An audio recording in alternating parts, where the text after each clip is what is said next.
Right on time. Right. Meeting is now called to order. Roll call, Mr. Brown. All board members are present tonight. Great. Please rise for the Pledge of Allegiance.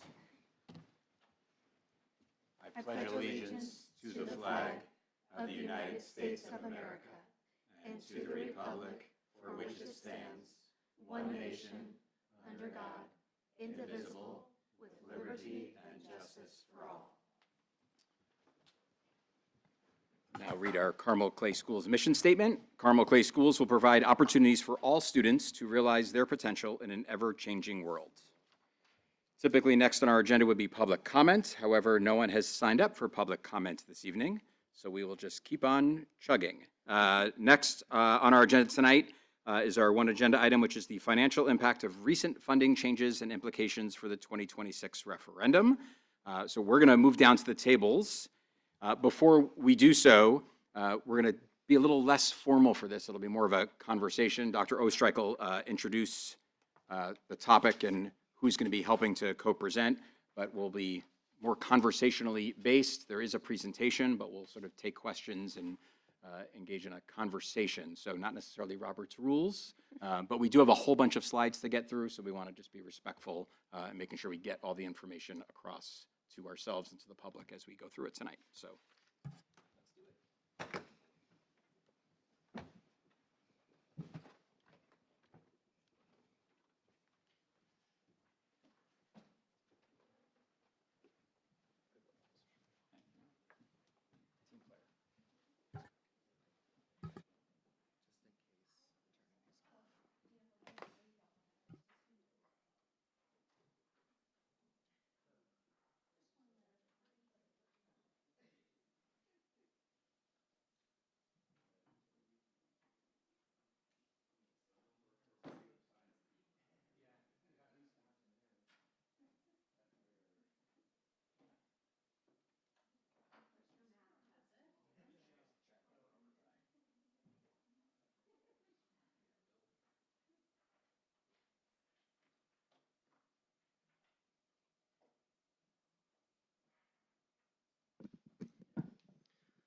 Well, good evening once again, President Shapiro, members of the board.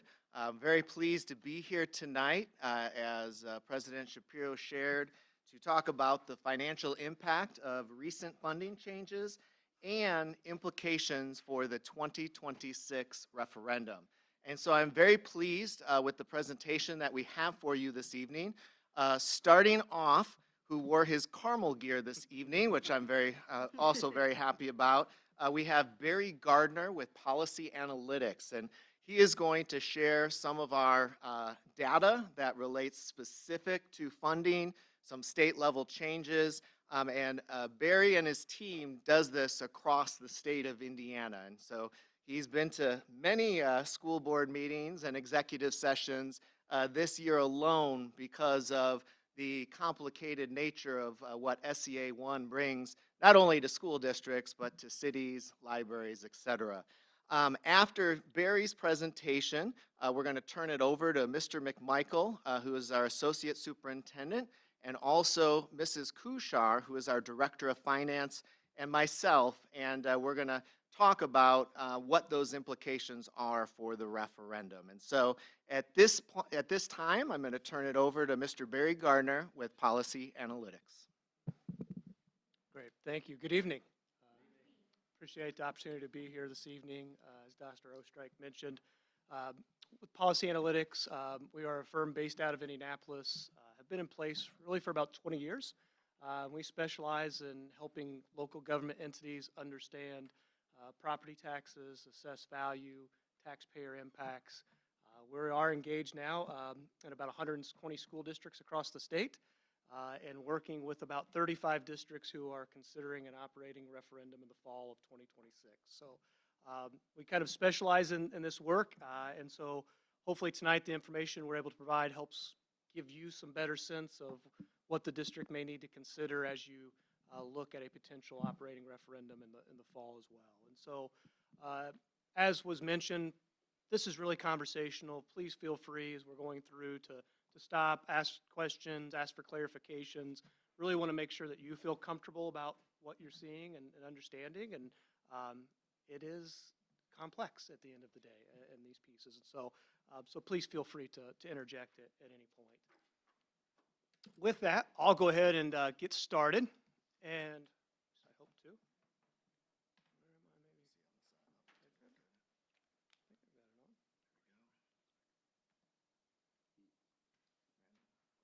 Oh, there we go. All right. Man. Oh, you want? So I'll just act like it. There you go. Thank you. Back up. And you're making me look good already. I love it. And so the first thing I think tonight we just wanted to go through is really to understand some of the changes that were associated with Senate Enrolled Act 1. Senate Enrolled Act 1 was passed last spring and signed by the governor on April 15th and really brought in a sweeping change when it comes to property taxes in the state of Indiana and our property tax system. And you'll see all of these elements in the data as we move forward, but do want to highlight just really a couple of the broad themes that really have some impact, not only for the district, but for all entities. So the first really is what we refer to as deductions. So if you're familiar with your property tax bill, you start with a gross assessed value, which is similar to a market value of your home, and then we've typically received a 35% supplemental deduction and a $48,000 standard deduction. Well, part of the legislation was that that $48,000 deduction becomes worth less and less as my home value increases. And the move was made to now make it a complete percentage-based deduction. And phasing in over the next 5 years that a home now will have at the end of the day a 2/3 deduction by 2031 on their home. Okay? That is a much larger deduction than what the standard and 35% would have generated. And the real theme with these is as we increase deductions, we're going to push down on the net assessed value of the home or the business or the various properties. And we tax off of net assessed value. So that's one of the key kind of correlations we need to work through. They also introduced deductions for the 2% class, which are apartments, long-term care, and farmland. And that class did not have any deduction structures before. That will move up to a 1/3 deduction by 2031. Right? And so again, we're increasing deductions and driving down net assessed value. I'm going to skip to one down the line and really talk first to this de minimis business personal property exemption. So business personal property is the equipment kind of inside or associated with a business. Right? And prior to Senate Enrolled Act 1, there was a de minimis amount of $80,000, meaning if I had a piece of equipment inside of my business that was worth $75,000, I did not have to report that for state taxable purposes. In 2027, that moves from $80,000 to $2 million of investment level. So now if I have a $1.5 million piece of equipment that I invested in, starting in 2027, I don't have to report that for state taxable purposes. That just pulls assessed value really out of the system. And we'll show that in the data here in just a little bit. So again, additional impact on the net assessed value.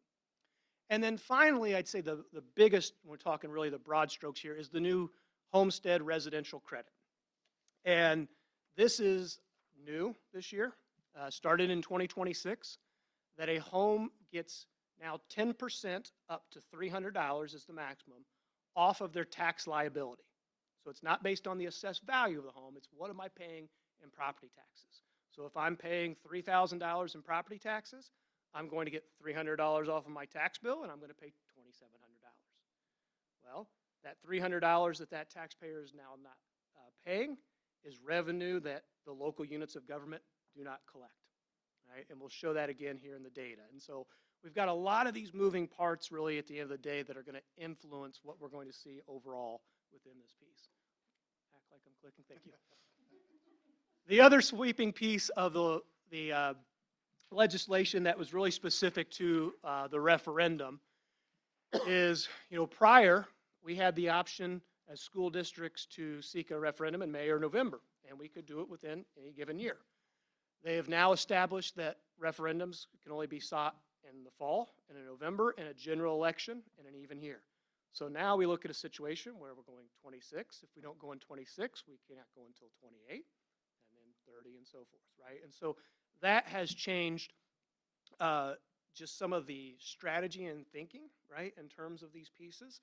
Because if a referendum for a district were not to pass, you now have a 2-year gap before you can come back and seek that referendum again, right? And then that has impact and influence on your overall finances, and so an important consideration at the end of the day. The other piece we'll probably tease out, and I know Mr. Manna may talk some of that later, is just the form of the question. I'll highlight some of the financial pieces of the form of the question, but they've also changed the form of the question at the end of the day. And I'll bring that out with the data, because I think it'll be the time it's most impactful for us to understand. But it's become a more challenging question and reflective in that piece. And all of these are important because as you seek to be transparent and you seek to talk with community members about the impact, there's some disconnect at the end of the day of what may actually be sought versus what might show up on that ballot question. And I think it's important, again, to understand that piece.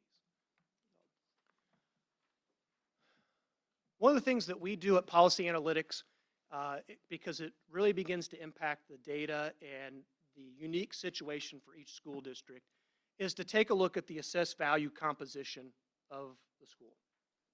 And we really have these broad categories as we look at this. And the way this chart reads left to right is on the left, we're starting with gross assessed value. That's before any deductions. Okay? The middle chart is now we are looking at net assessed value, but in this case, we're actually including assessed value that is inside of a TIF district, okay? Because that is accessible with a referendum. It is not accessible for your operations fund and debt service, which is what's reflected on the far right in terms of your assessed value. And so that's where we see these numbers shift a little bit. At the end of the day, when we look at the net assessed value, at least for your debt service fund, you're very residential, right? 85% residential in that piece. Higher value homes and a high concentration of homes. Doesn't mean that you don't have those other areas. It's just the amount of homes and the value and that math problem adds up to take up a bigger piece of the pie. When we look at the referendum, though, there in the middle, you can see it's a smaller portion. Why is that? Well, that commercial sector gets much larger because what do we typically find inside of a TIF district?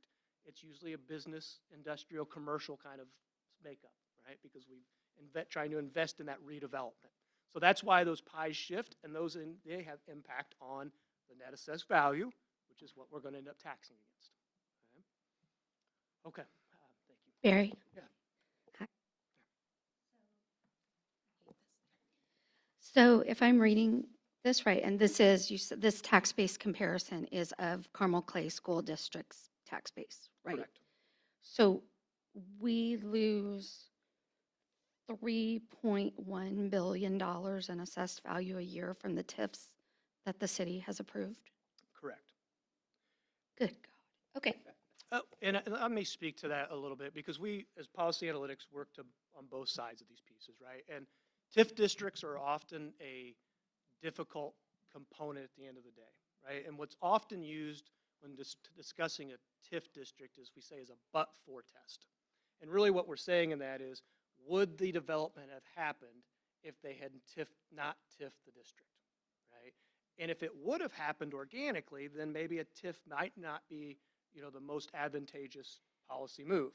If it's a situation where the infrastructure was needed and the TIF district and the TIFing of that was needed in order to drive that, then it's a situation where a policy decision may make sense. And so it's always a tough one in those pieces. Eventually that rolls off and comes on your tax bill and that TIF expires.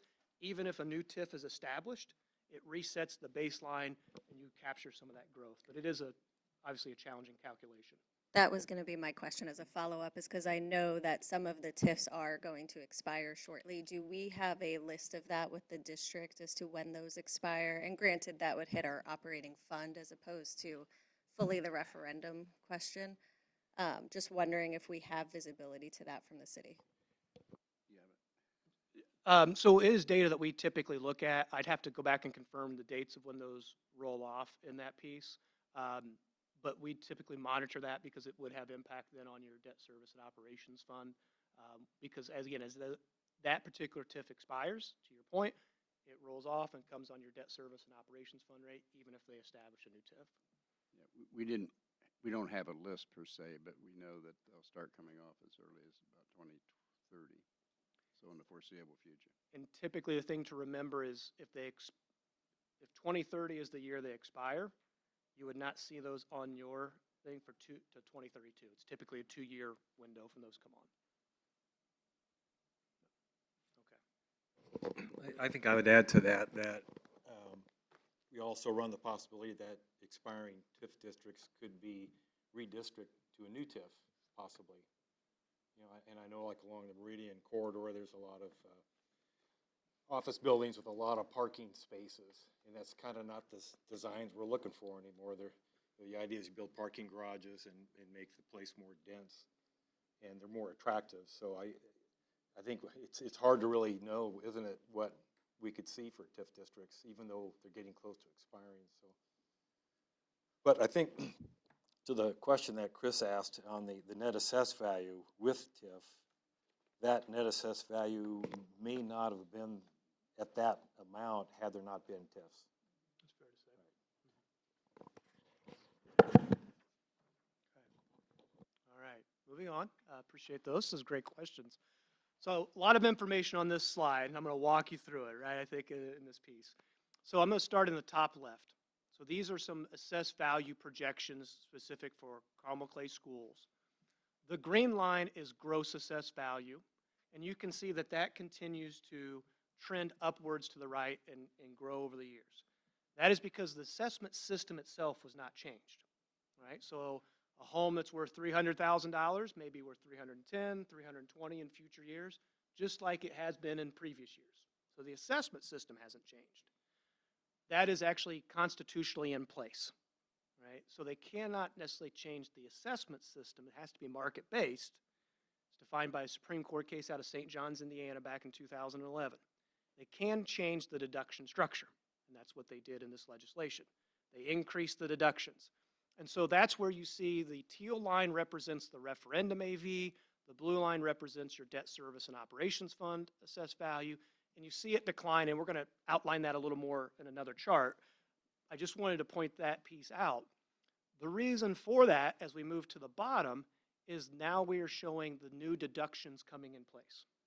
Okay, so the bottom left are the homestead deductions, and again, those are moving to a 2/3, 67%. By 2031, so you can see the homestead deductions basically double over the next 5 years. And if we're increasing deductions, we're driving down net assessed value. The chart on the bottom right is that 2% class, the apartments, ag, long-term care. And so again, 2025 is blank because there were no deductions for that class.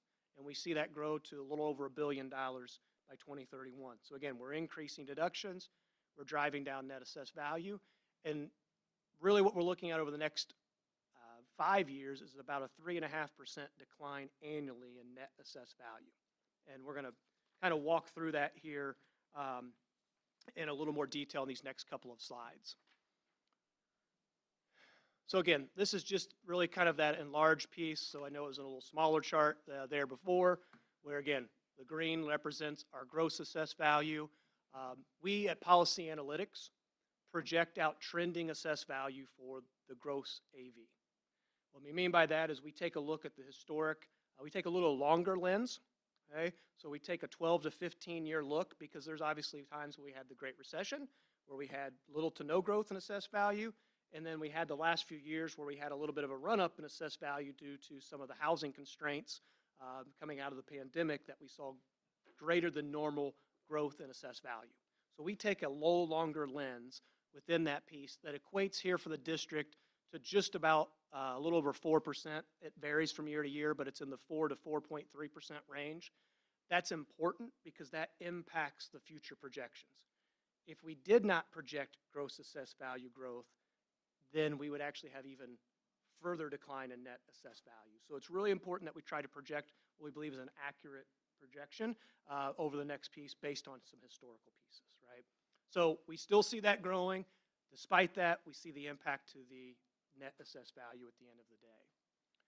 As we look at this next slide, wanted to just take a pause to really highlight the business personal property. This is kind of that third leg of the stool we're talking about.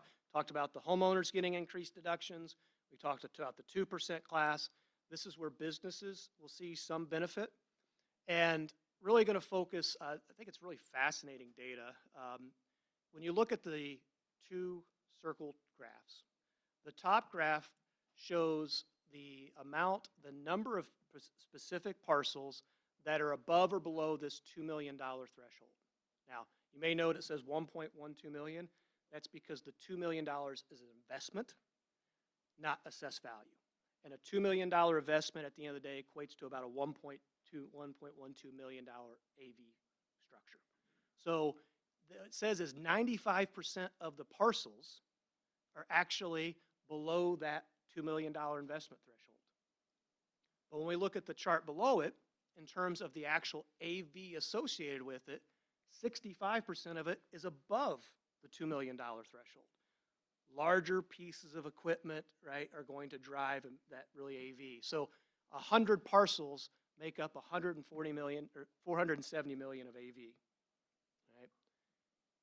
We see though that 255 million of business personal property assessed value will come out of the system in 2027 when we raise that de minimis amount from 80,000 to 2 million. Right? And then on the bottom right, you can see the top 10 taxpayers in terms of business personal property inside the school district in those pieces. There's zero on the far right for the net AV. It's because they're exempt, right? And those pieces, we see those with hospitals on that place as well, right? So this is, again, that third piece that's going to impact the AV at the end of the day. As we look at the next slide, this sometimes is how we often talk, right, in year-to-year changes in net assessed value. This is specific to the referendum. So you can see the darker blue on the left represents the growth over the last 10 years. Again, we see those 23, 24, and 25 having that larger than normal. That's, again, when we got into that housing crunch. Housing prices rose dramatically across the state and country, and we're a market-based system, so as prices went up, so did the assessed value. Right?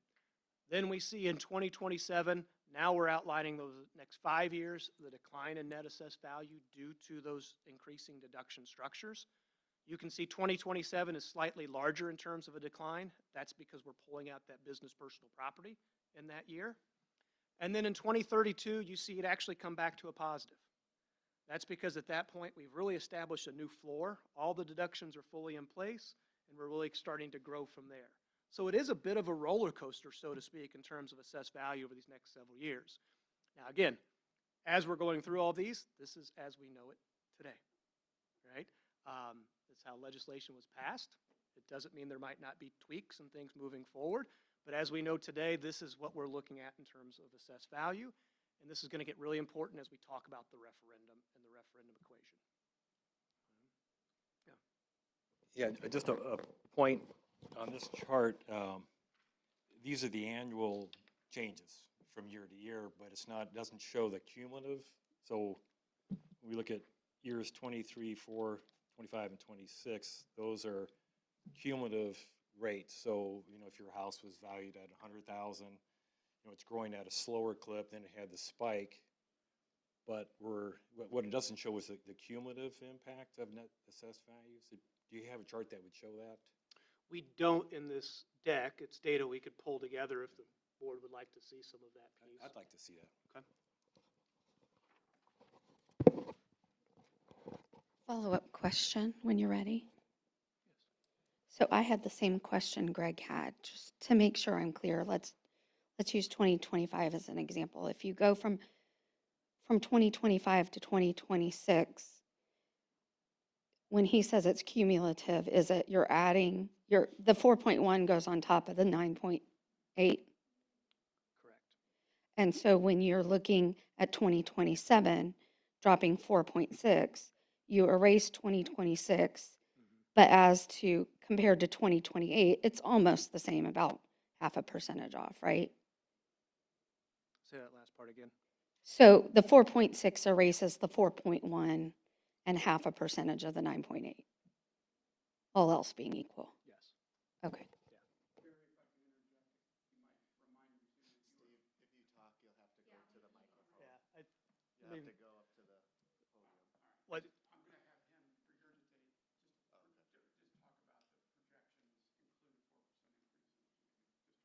Yeah. So a couple of things. One, this is obviously the combined piece of all taxing districts, right? So this is not specific to homes. This is a combination of homes, apartments, businesses within those pieces, right? And so, and because of the way the assessment system works, everyone's assessed value can look very different year to year. And so because they often do assessments kind of in a quarterly rotating basis, they don't assess every home every year, do a full assessment. They do it also on sales ratio trending. So we can see some real variance when one homeowner to the next in these pieces. So this isn't just reflective of residential, it's a culmination of those. And then as what Steve was alluding to is the fact of, as we showed before, this is including that 4% annual increase in gross assessed value. So we are still growing the gross assessed value and yet still seeing these declines in the net assessed value at the end of the day.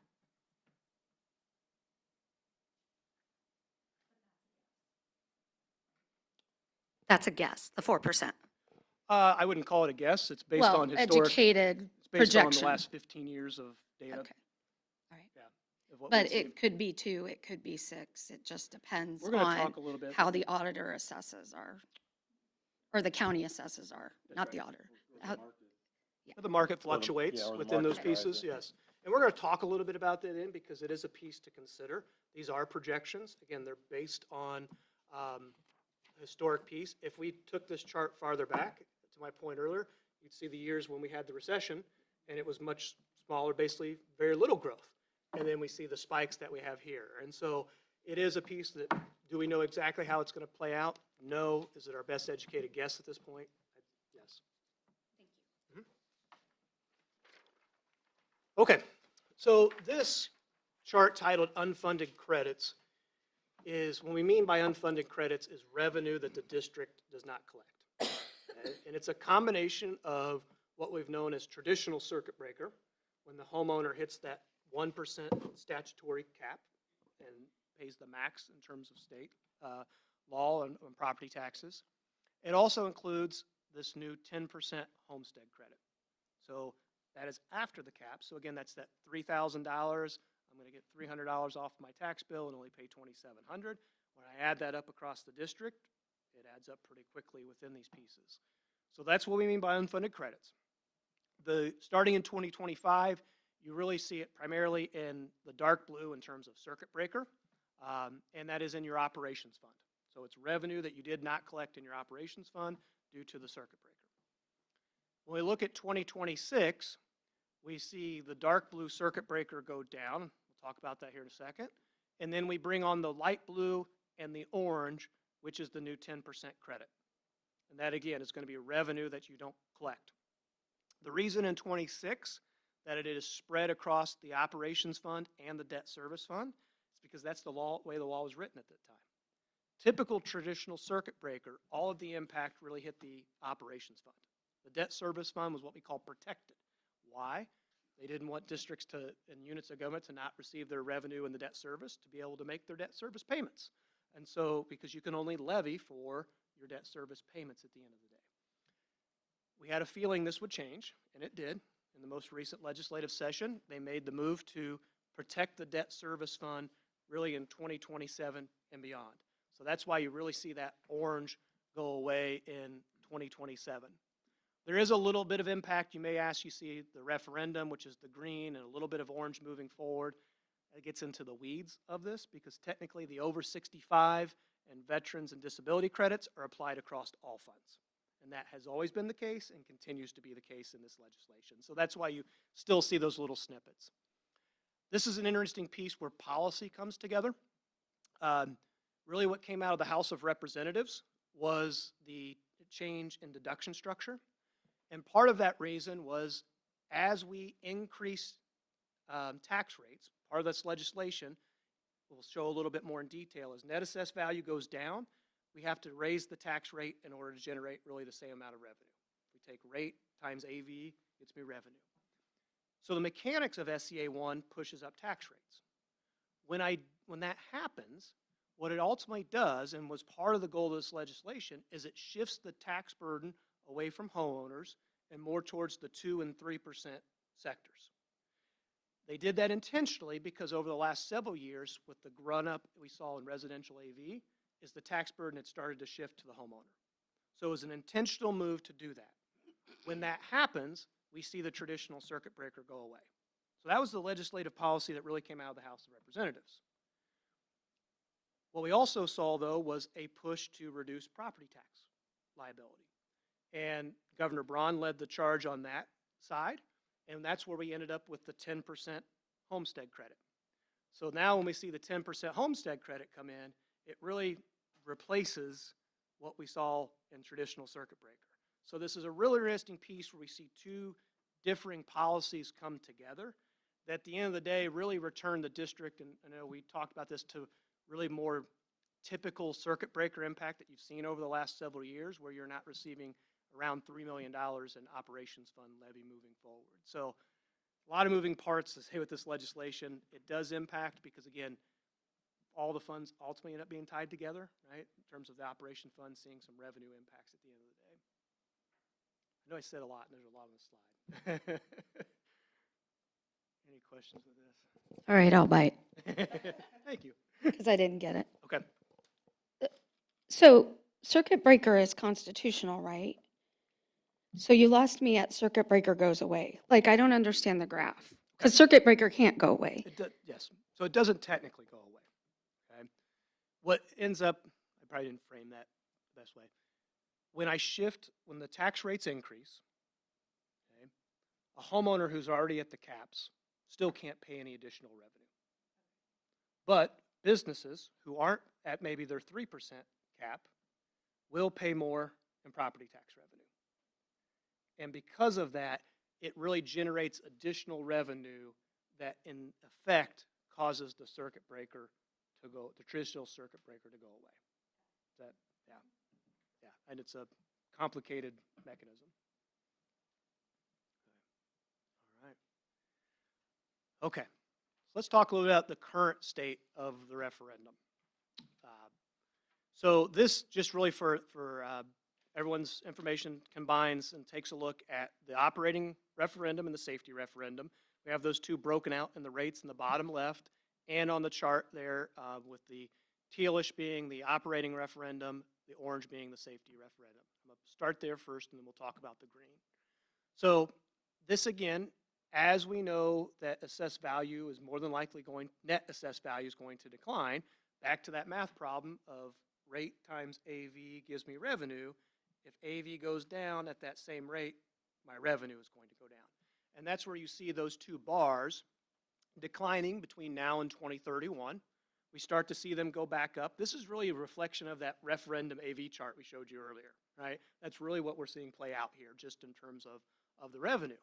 And so ultimately, at least based on current projections, the district would receive about $7 million less in revenue between the two referendums in 2031 than they received in 2026. Okay. That obviously becomes a challenge because, as we know, expenses, the referendums are often tied to salaries and benefits, have an increasing inflationary factor that revenue now declining really creates an even larger gap at the end of the day, right?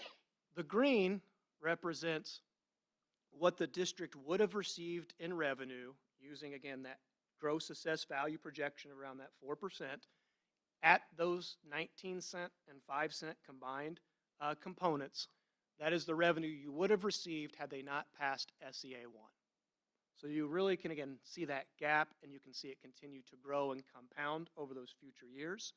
And we were used to, really all schools were used to a situation that you passed a referendum at a particular rate, and as assessed value grew, you saw some revenue grow, and it had an inflationary component to it. It's why we often, in many districts, are just used to talking about the rate, right? We talked about a specific tax rate because that was often stable in that situation. This begins to make the conversation more challenging because now we're talking about a declining referendum revenue situation at the end of the day. Questions about this slide? I have a question about combining this slide with the prior slide. So should we think of it as two components of loss of revenue because of the light blue bar from the previous slide is hitting the operating fund? Where this slide in particular is more the referendums, where holistically we need to combine them? Yes, and I think that's some of the work that the team has been doing as we've been working through this data is, yes, you have to step back and really look at both the impact on the operations fund with the unfunded credits we showed before and the impact on the referendum revenue to ultimately really look at, again, what is the levy that's maybe needed in order to support the programs of in the students in the district. The other piece, and I've alluded to this within the data, this is a look at the tax rate projections, keeping the combined 24 cents between the two referendums moving forward. And you can see the blue line across the bottom is the Carmel Clay overall school tax rate. And you see that grow from 84 cents to $1.13. That is back to, as we increase deductions, driving down net assessed value, we have to increase the tax rate in order to generate the same or similar amounts of revenue, right? You see that as well for the state average. This is a fact that all school districts are facing, those around you and all across the state, is a situation that other local units of government are going to be facing because, again, it is really a math problem at the end of the day. In order to generate those same amounts of dollars, you have to raise the rate. And that's the mechanics of the bill. That's what also gets us back to that question before of why we're seeing some of that change in traditional circuit breaker. We're shifting the tax burden really from the 1% towards the 3% as we increase revenues, increase rates. Then really this just outlines to take a look at a median homeowner here in Carmel. I'm going to start on the box there on the far right. It really kind of lays out the tax bill. This is, again, overall, so this is not specific to the school district. This is the overall rate between the county, the city, the school district, a lot of the overlapping units of government, right? So we see in the top right there, the median gross assessed value of the home in 2026 is $506,000. We see the deductions pieces beginning to change, and we see that total tax liability there in the bottom. And you can see really the point of this slide is to highlight what's referenced as the post-circuit breaker credit in that bottom right. And you see that $300. That is that 10% homestead credit coming into play there. That is the new legislation from SCA 1. Okay. The interesting piece in Carmel, because of the way the math ultimately works, is that homeowners on average should see a decline in their total tax liability in 2026 compared to 2025. Right? And that is that $300 credit coming into play. So that is why if you look at the graph there on the left, you start 2025 with the 5,333 and you see the projected 5,246 in 2026. That is based on them receiving that $300 credit. So theoretically, had they not passed SCA 1, that homeowner would have paid $300 more in property taxes in 2026.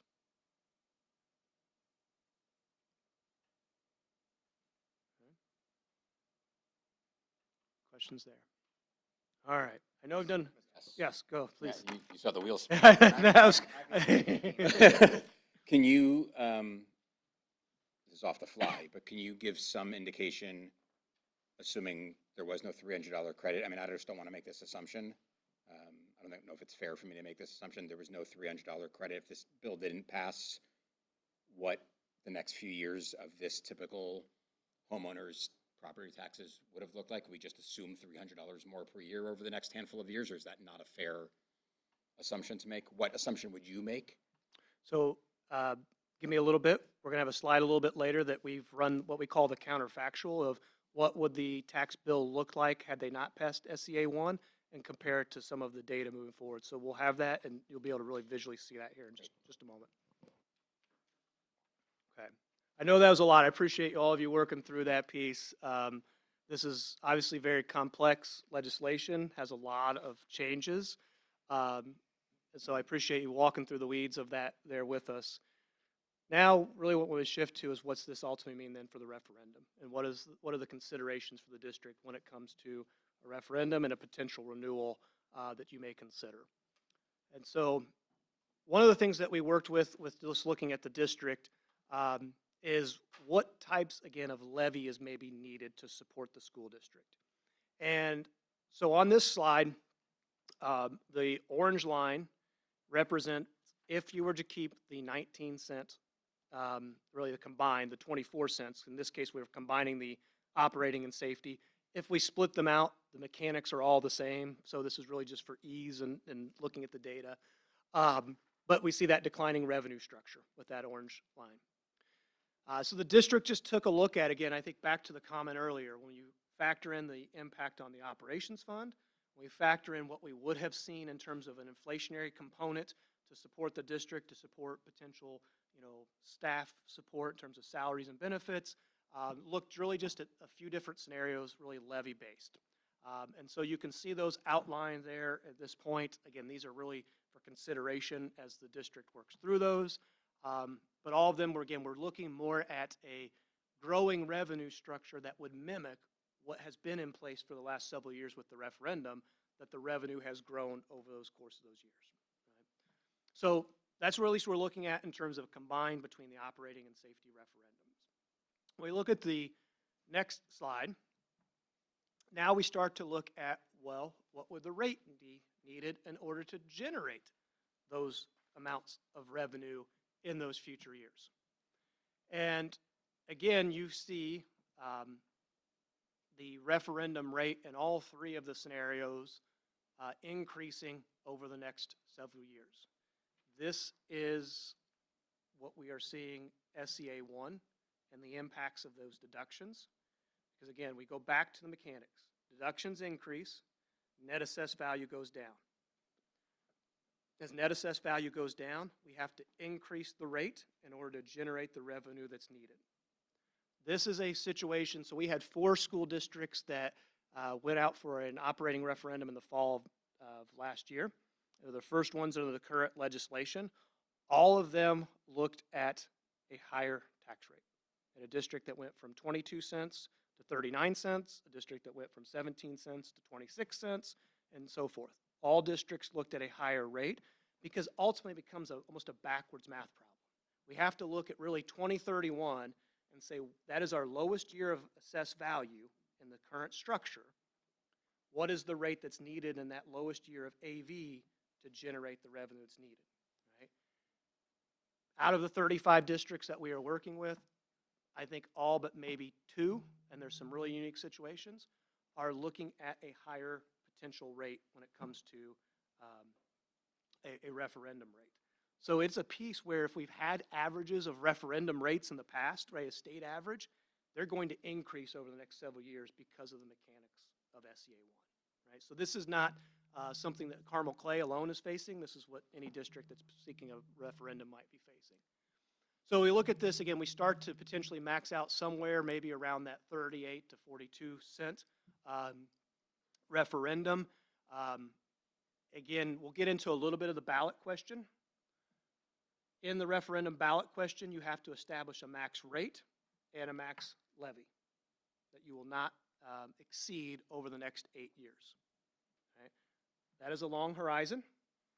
Changes can happen during those 8 years.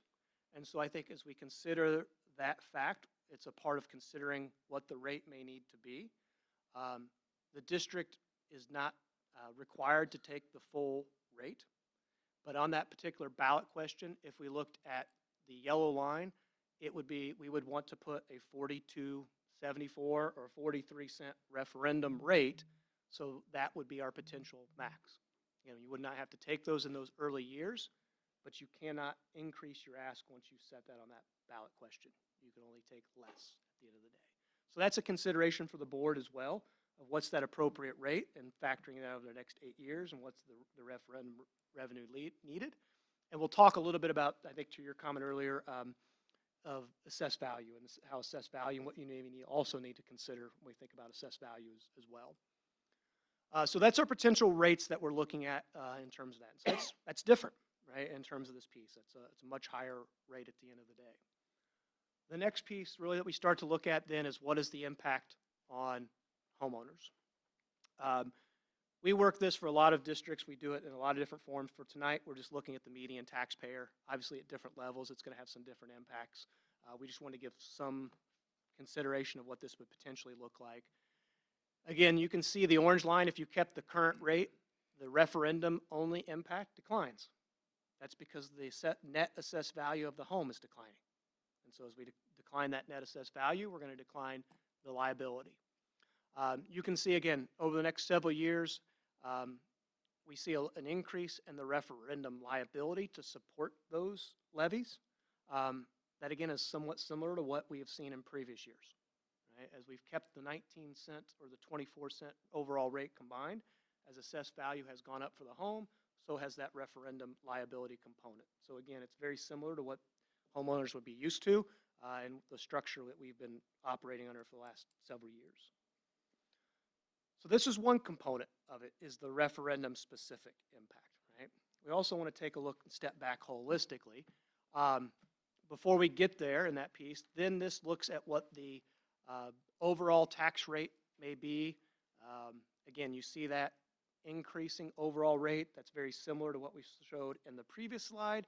Now we're just incorporating the referendum rate, which obviously pushes it up a little farther because we're taking a 24-cent rate and we're increasing it over that time period as well. So it's an interesting situation where we're used to rates having a little more direct correlation with revenue, and now we don't have that direct correlation as cleanly as before because rates are going to increase, but it doesn't necessarily mean additional revenue at the end of the day. The next piece I think is really important. This gets to the question that was asked earlier. So what is the total liability, right? And so this is, again, looking at all units of government and the impact. The lines there, again, represent what the impact would look like with those referendum levies, the 42, 45, and 47 million. The hashed line that goes across is what we call that counterfactual. That is what the projected tax liability for a homeowner would have been with the 24-cent referendum rate had they not passed SEA 1. So we are in a situation that in any of the scenarios that you're potentially considering, they would, the median homeowner would still be paying less today and in the next several years than what they would have had they not passed SEA 1, and you would have kept the same 24-cent rate. That is a somewhat unique situation to districts that have high-value homes because that deduction structure has a larger impact. Again, we're talking now, we're moving to a percentage. The higher the value of the home, the greater that deduction is going to be. I think we just need to be clear that this is an isolation of the city, not making any changes as well. So we have heard them just hypothesize as to them having to do the same exercise. So I don't want the community to hear that it will all go down because we are two separate taxing entities. Let me walk through a couple of things there. So first and foremost, we assume in our piece that the other governmental units that have levy-driven funds, like your operations fund, continue to take the max amount in those pieces, which is based on the maximum levy growth quotient of 4%. So we're assuming those pieces there. We're assuming that they don't adjust their debt service levies, that they're keeping those steady. The difference, I would say, in terms of what the other units of government have that the school district doesn't have is other revenue sources, specifically local income tax. They've made changes to the local income tax structure. In the past, local income tax was at the county level, and that was potentially distributed out. The new legislation that was originally supposed to start in 2028 has now been moved to 2029, establishes new local income tax provisions, and it actually expands it to more of the units of government. So the city would have an opportunity for a local income tax, EMS and fire services would have an opportunity for local income tax, so there's more opportunities for others. We could see them taking advantage of that specifically in order to help with SEA 1. That the school district does not have that opportunity. Your opportunity is through the referendum, where theirs is through a local income tax structure as things stand today. So yes, we are making assumptions. Those are the assumptions at least we're making today, and have a feeling that they may lean into local income tax, which does not change this calculation because it's income, not property taxes, but yes. Barry, just to piggyback slash clarify that question based on what you just said, the first opportunity for the city or local EMS to do that would be 2029. Correct. It was original SEA 1 had it established in 2028. It is, as I think, as they've worked through some of the data across the state, it's a bigger shift in some communities and some school districts than I think was anticipated. So they've pushed that back till 2029. I think are going to use the budget session to try to investigate that further and see what provisions So happen. again, all hypothetically, because things can change between now and then, right? But hypothetically speaking, so the school district could make a decision about a referendum that would go into impact, and then potentially there could be impacts that the city could implement that, Correct. based on what we know today, could go into effect in 2029. Correct. Or things could change and the city does nothing, right? Or the legislature makes changes that then don't necessitate the city having to do anything. Correct. We could be hopeful.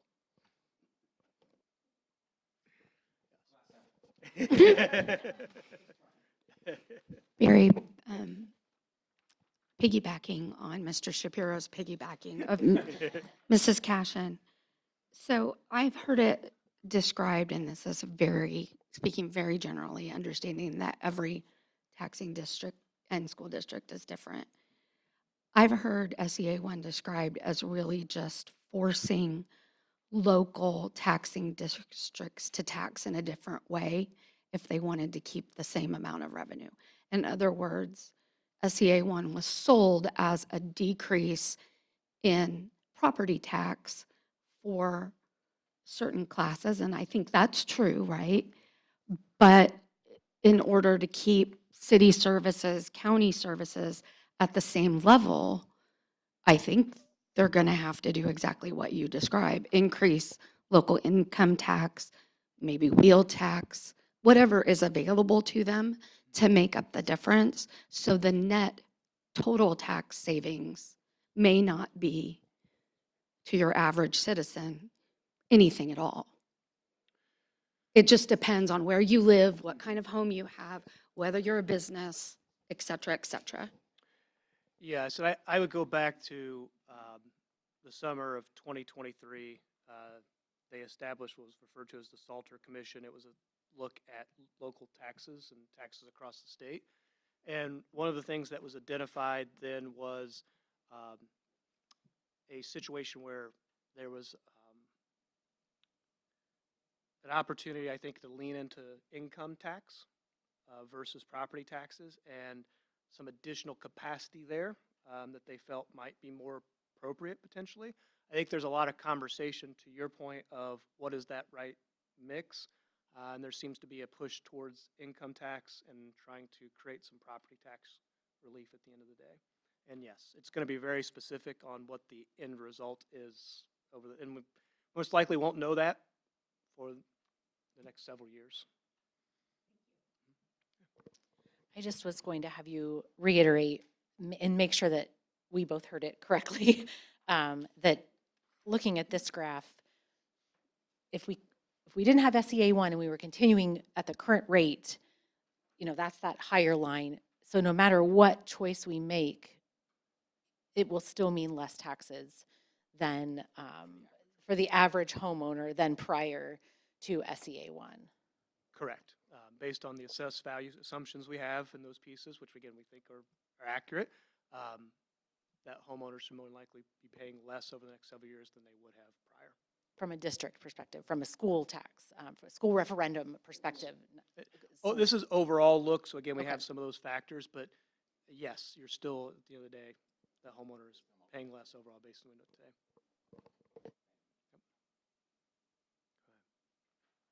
I think our last couple of slides here gets into the question that was asked before. Okay. So again, as I've spoken, policy analytics has been around for 20 years. We've been doing this modeling for 15 years. So we have the database for every piece of property in the state for the last 15 years. That being said, we're making projections, right? And we don't often know what may happen in the economy, what may happen in particular sectors that may cause swings in that. And so what we've been doing in a number of districts that are talking about referendums is really take a look at our projections and then give really some guardrails. Right? And so what this chart attempts to show is we have the baseline, which gets into that gross assessed value growing at that roughly 4%. And then we said, well, what would happen if we grew by 2% more each year? What if we grew by 2% less each year? And so that's what's outlined. The green line represents if we saw less assessed value than projected. The blue line represents if we saw greater assessed value than what we're projecting. And so what does then that in turn mean? And really for you, it's going to be a consideration around the rate. Right? So as we look at the next slide, this is just taking the one example, the $45.1 million levy, just for simplicity.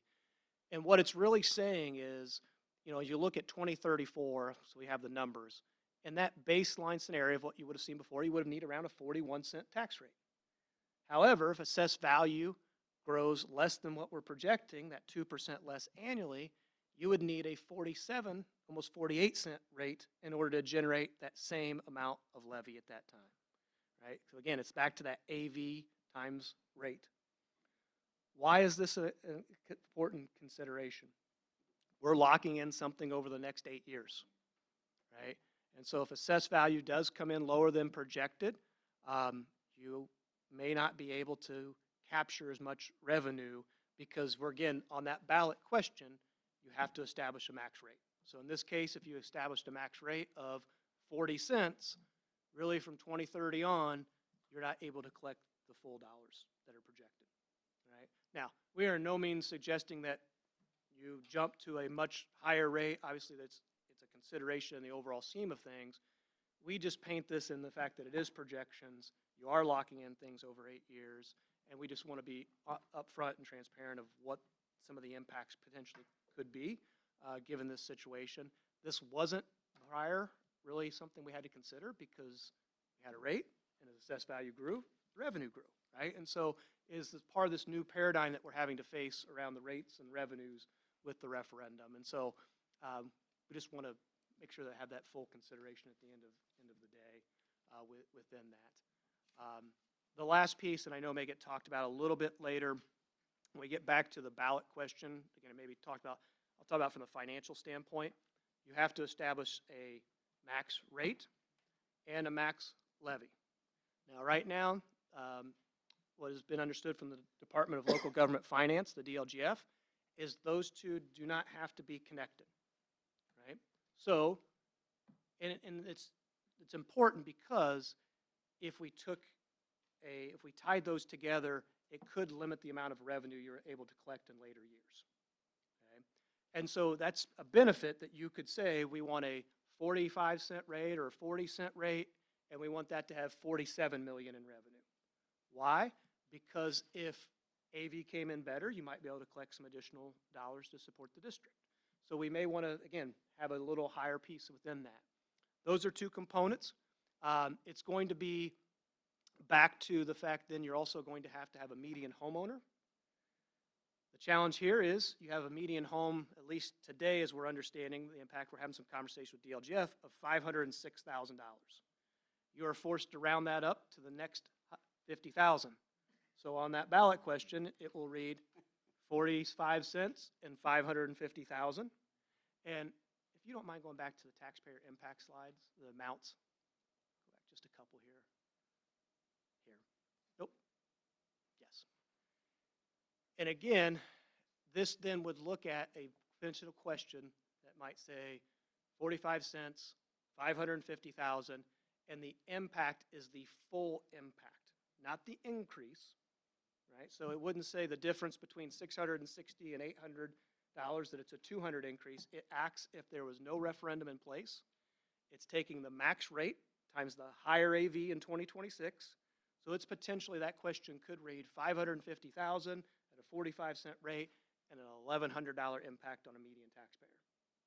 When obviously you can see if you take the staggered rate, that is not the case. And so I think this is a piece where the legislation creates an additional challenge in terms of communication and how you may potentially take the rate over the next several years, and that the ballot question won't mimic truly what a median homeowner is in the district. It's very far apart. And so there's going to have to be obviously some additional communication in that, because when they walk in the ballot question, they're going to see something that's not reflective of really the reality. So again, I know there'll be some more legal pieces within that, but those are the financial numbers that we'll work with the district to help kind of walk through when you start to fine tune these pieces. But unfortunately, it's a situation where you have to have some additional communication. I think, Amanda, thank you for your help. That is everything. Any questions? Anything I did not? Oh, don't leave, Barry. Stay, Barry, stay.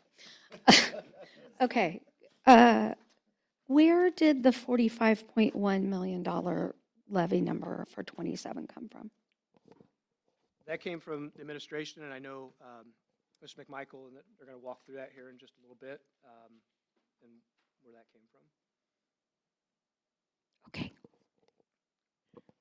I have a quick question in terms, oh, sorry. I was going to say, but just while it's on your mind, we started with how much we're receiving now, and then you'll see it later, I believe, but or maybe you saw it before even, but it's looking at if nothing had changed, and we assumed 4% growth, and I know it was different in 23 particularly, but assuming that, then we start to get to those numbers, and then we said, well, let's do like a small, medium, and large amount, just so we can see the impact of another million. It was more of that. We're not to the point of making a recommendation just yet. And with regard to the other, as you had that question, if I could comment on that, in 23, you may remember, I remember that we had declining enrollment, and it had declined 3 years in a row to over 500 kids, so times $7,000. It happened that when we received close to a 13% increase in the referendum levy and in your tax bill, we lost about that same amount from the state because of lost enrollment, and I'm talking about after we reduced staff. So we honestly made a decision as to, are we going to recommend a significant reduction in services to kids, or are we going to keep the money? And the referendum was to supplement inadequate state funding. All of them have been for inadequate state funding to begin with. And so we're a district, unlike some of our neighbors, we did not lower the rate, but we're also not now in a situation of millions of dollars of deficit. So I wanted to explain that because it looks like, well, your payment went up, and it did. And then we're building off of that, right? And we have ever since. But it happened that increased AV happened at a time where other negative things were happening, enrollment and so forth. Not to mention that, the funding is inadequate to begin with, and then that made it worse. And so that's why we continue to keep the rate and keep the levy.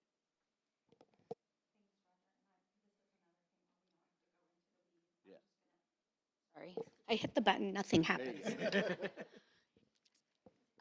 Sorry, Roger, and I was saying, not that we need to go in the weeds or you need to answer, but as you're kind of going through various scenarios, to me, what might be helpful for the board to understand, at least the way my brain works, is like, what does the number need to be to maintain the status quo? What does the number need to be 8 years from now to maintain the status quo with the cost increases we know are coming?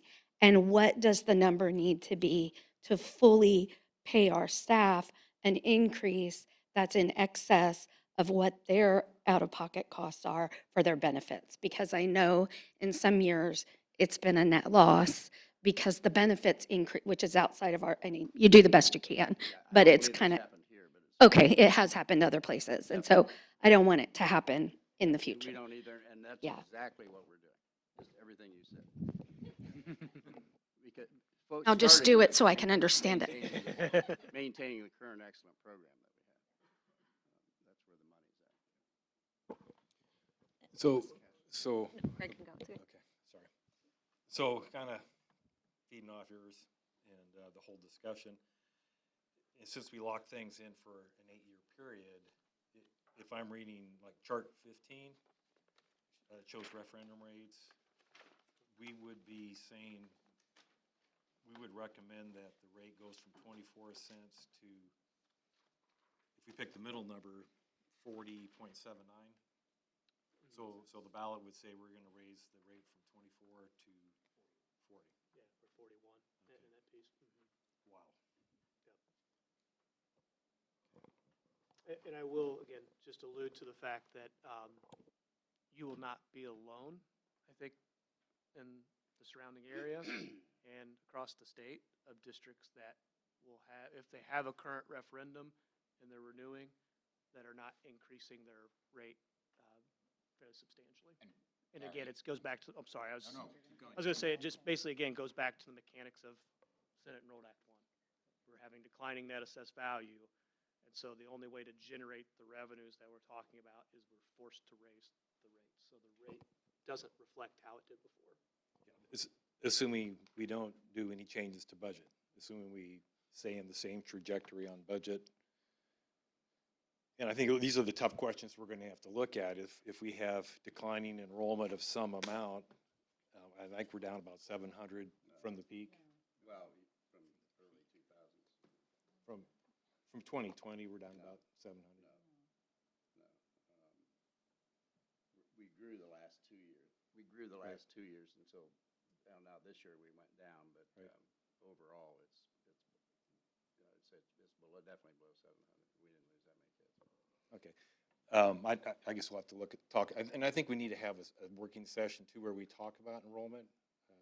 I don't have the enrollment tables from that period, but going to the state, dashboards, it looks like we peaked out at 16,538, and we just need to take a look at it. And it's got nothing. The numbers don't really. The point I'm trying to make is we have to look at, and you made the point that if enrollment is starting to taper down on top of SCA 1 that's bringing down the property tax, we're getting hit on both major sources, one being the basic grant from the state and the other being property taxes. So I think we just need to take a look at what kinds of adjustments would we have to make. Let's say we lose whatever, pick a number, $8 or $10 million over so many years. If we don't raise those rates, what would our budget look like? That's the point I was trying to make. Well, the dollars will go down, all things equal, and ours do. So when we lost enrollment, we also reduced the number of teaching positions to correspond with the lost students. However, the challenge is that offsets about half of the loss. The other half is for everything else it takes that is not in a classroom, like art, music, PE, media specialists, social workers, principals, assistant principals. And unless you lose 1,000 kids, you don't close a building and don't need any of that. So we do have that, but it's not like we're not talking about the dollars staying in the overall budget, if you will, staying the same. They'll go down relative to any reduced enrollment, although again, forecast, but we're not projected to lose relatively few kids over the next 10 years, I believe. We just had it updated, but and I think your 16.5 is about right, and we're just below 16,000 now. So, but it's probably closer to 500 than 7. But anyway, yeah, I think we're down to 15,830, some number like that. So it's within 500 or 700.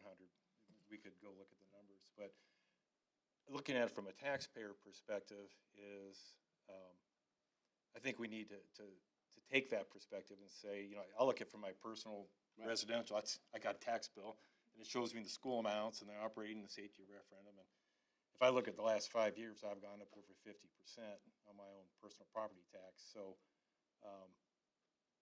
hoping to get some relief. And now it looks like the cities and the schools are saying, well, we're doing a shift. I think you kind of made that point. We're shifting the taxes from where it was coming before to more direct to it. So is there any real relief? And this is what I'd like to see, that one chart where I like to see it cumulative, because we have seen dramatic increases in the last 5 years, at least residential.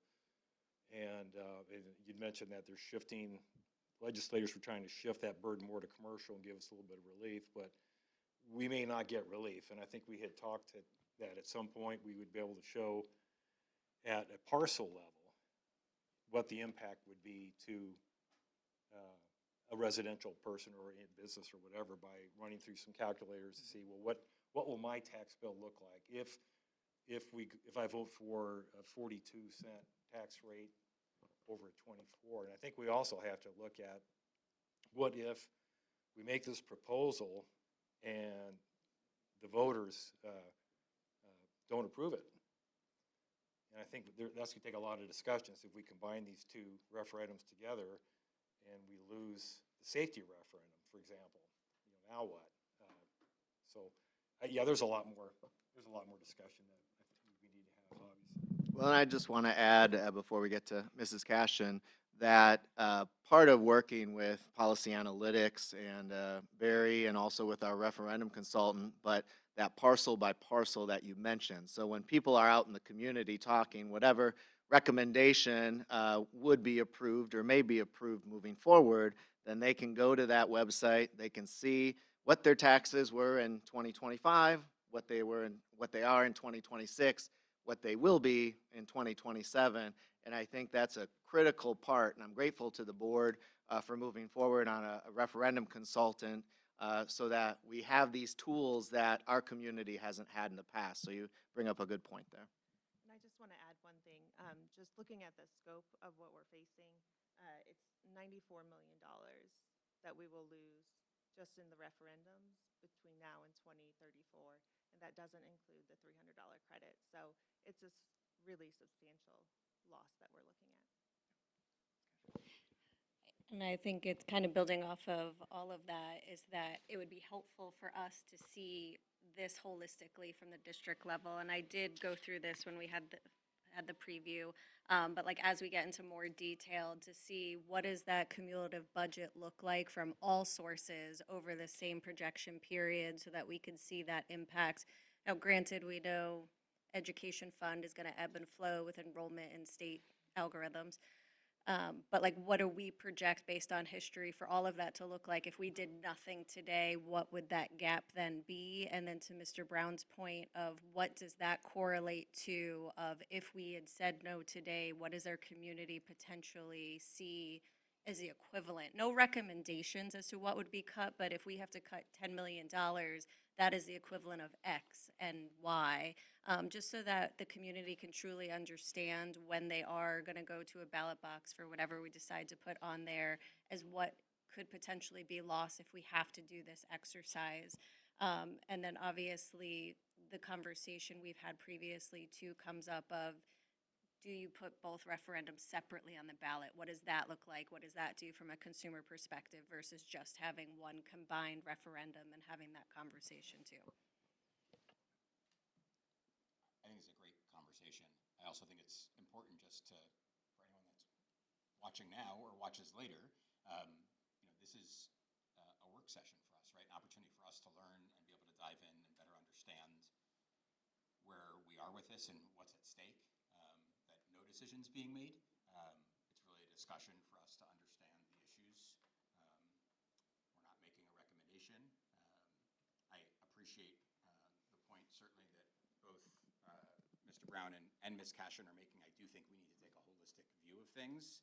And I would appreciate, especially what Ms. Cashin said, that perspective. I think being able to demonstrate to the community sort of what the risk assessment is. Because I think when you hear $97 million, that's pretty frightening.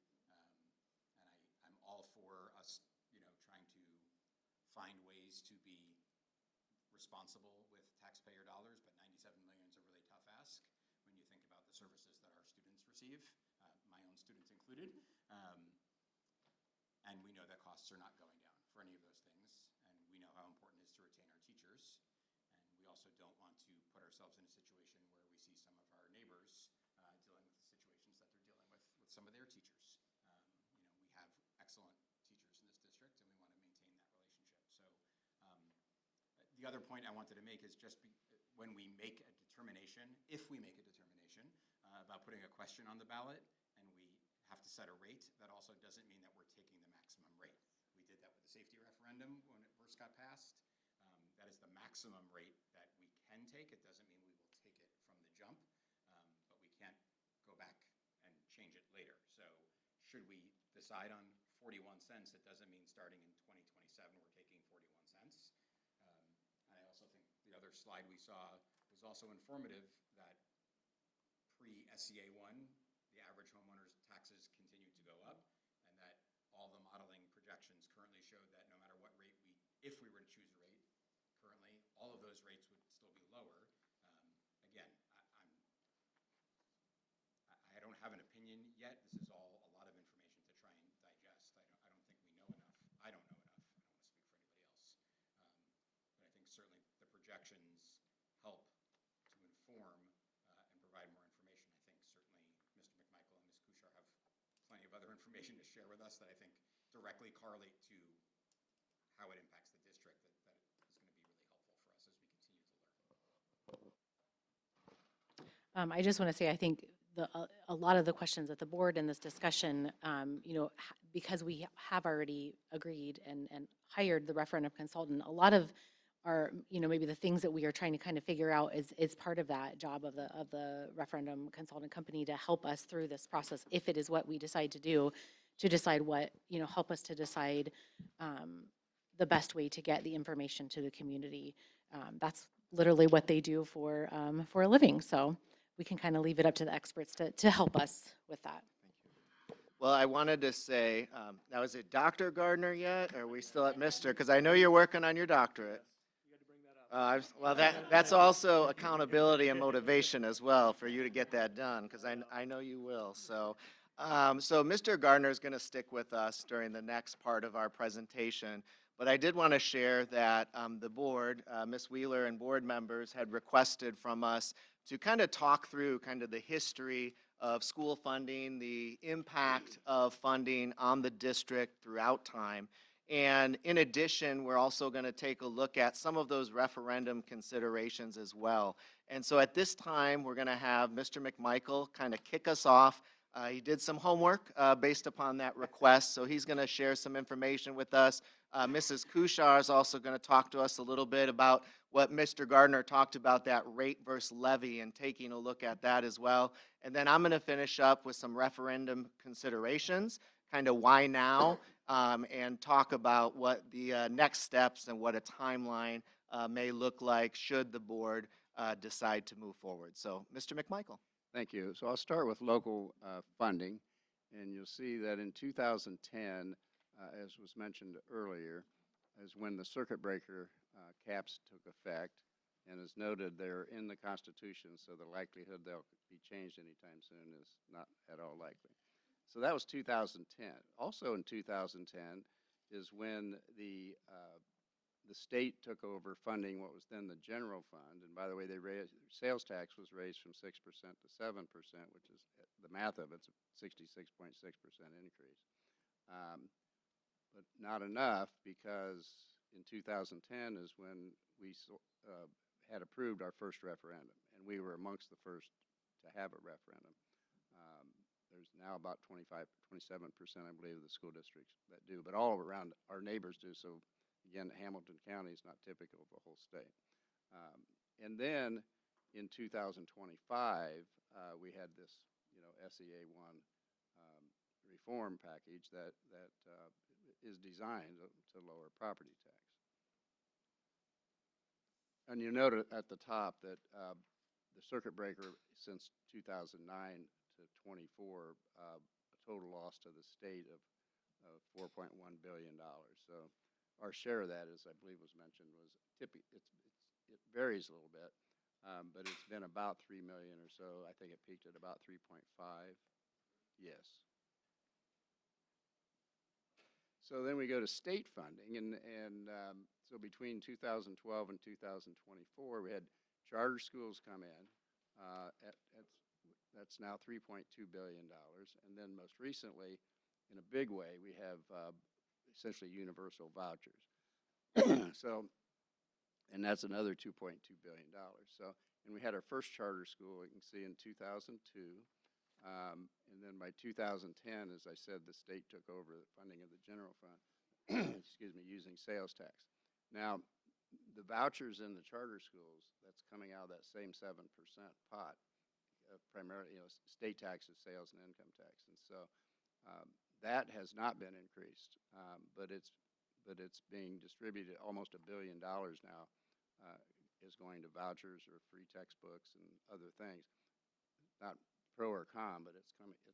It basically comes out, and then what's left is distributed. And so the amount was inadequate in the first place, and so it's becoming, it's more so now.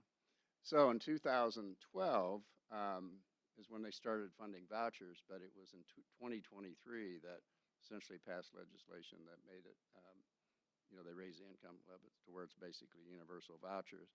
And those are not students, 70% of them are not students that the money follows the child, because those children were never in public schools to begin with.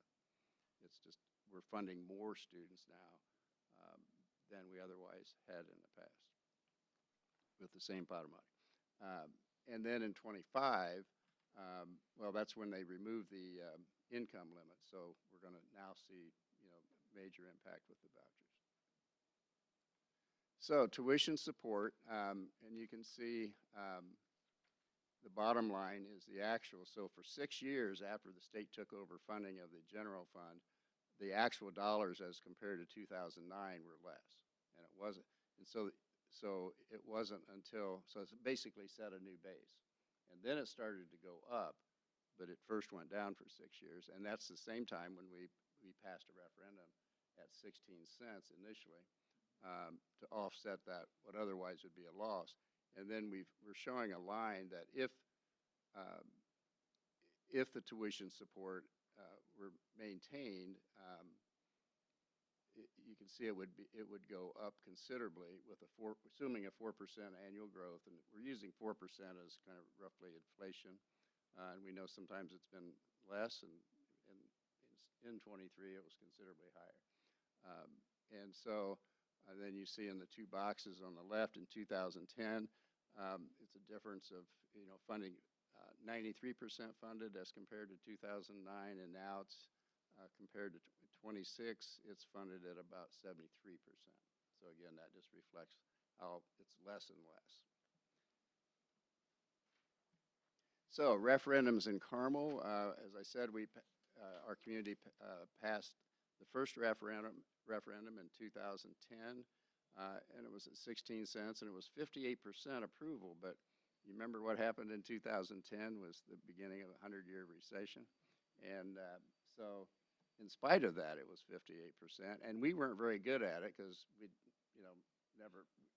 I'm not sure we're very good at it now. That's why we fired some help. But I mean, we, honestly, schools didn't have referendums. They did in the 80s a little bit, but essentially, we did the best we could. But we were, we weren't trained to sell referendums to the community.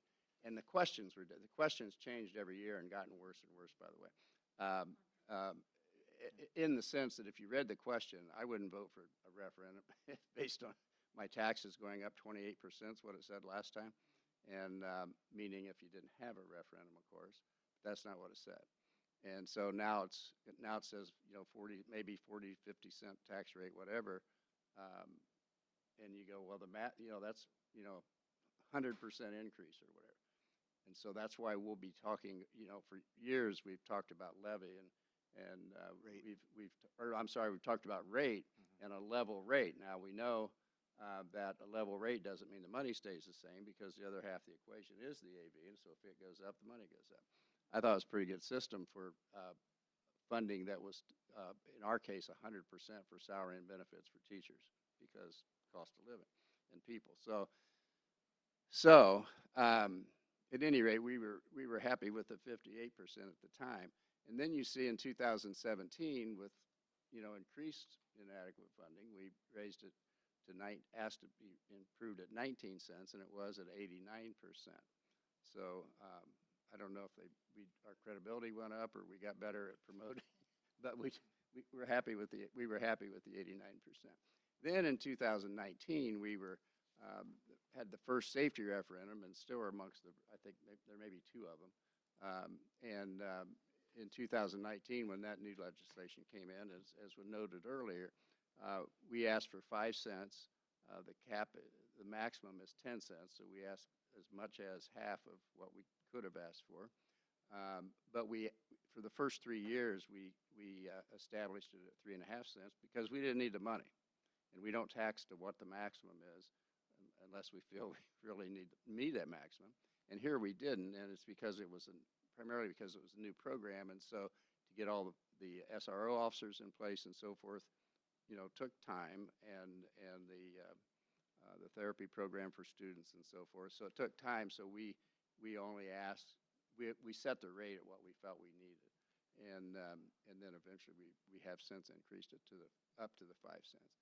And then in 23 we asked for a renewal at 19 cents, and it passed at 68%. Somebody pointed out, well, that's not near as good as 89, and I thought about that, and I believe that, in my opinion, that a lot of that is with what's going on in the country, really, as it relates to public education and criticism and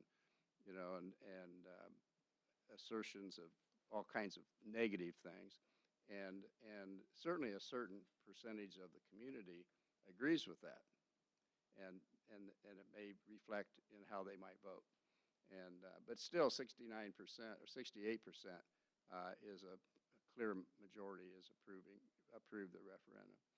And then finally, then in the most recent, in 26, we have that begins the SEA 1 changes, which you'll see later, I believe. But I mean, it really impacts starting in 27. Now, this is how well you can see that on the screen, but this is all the referendums in the state.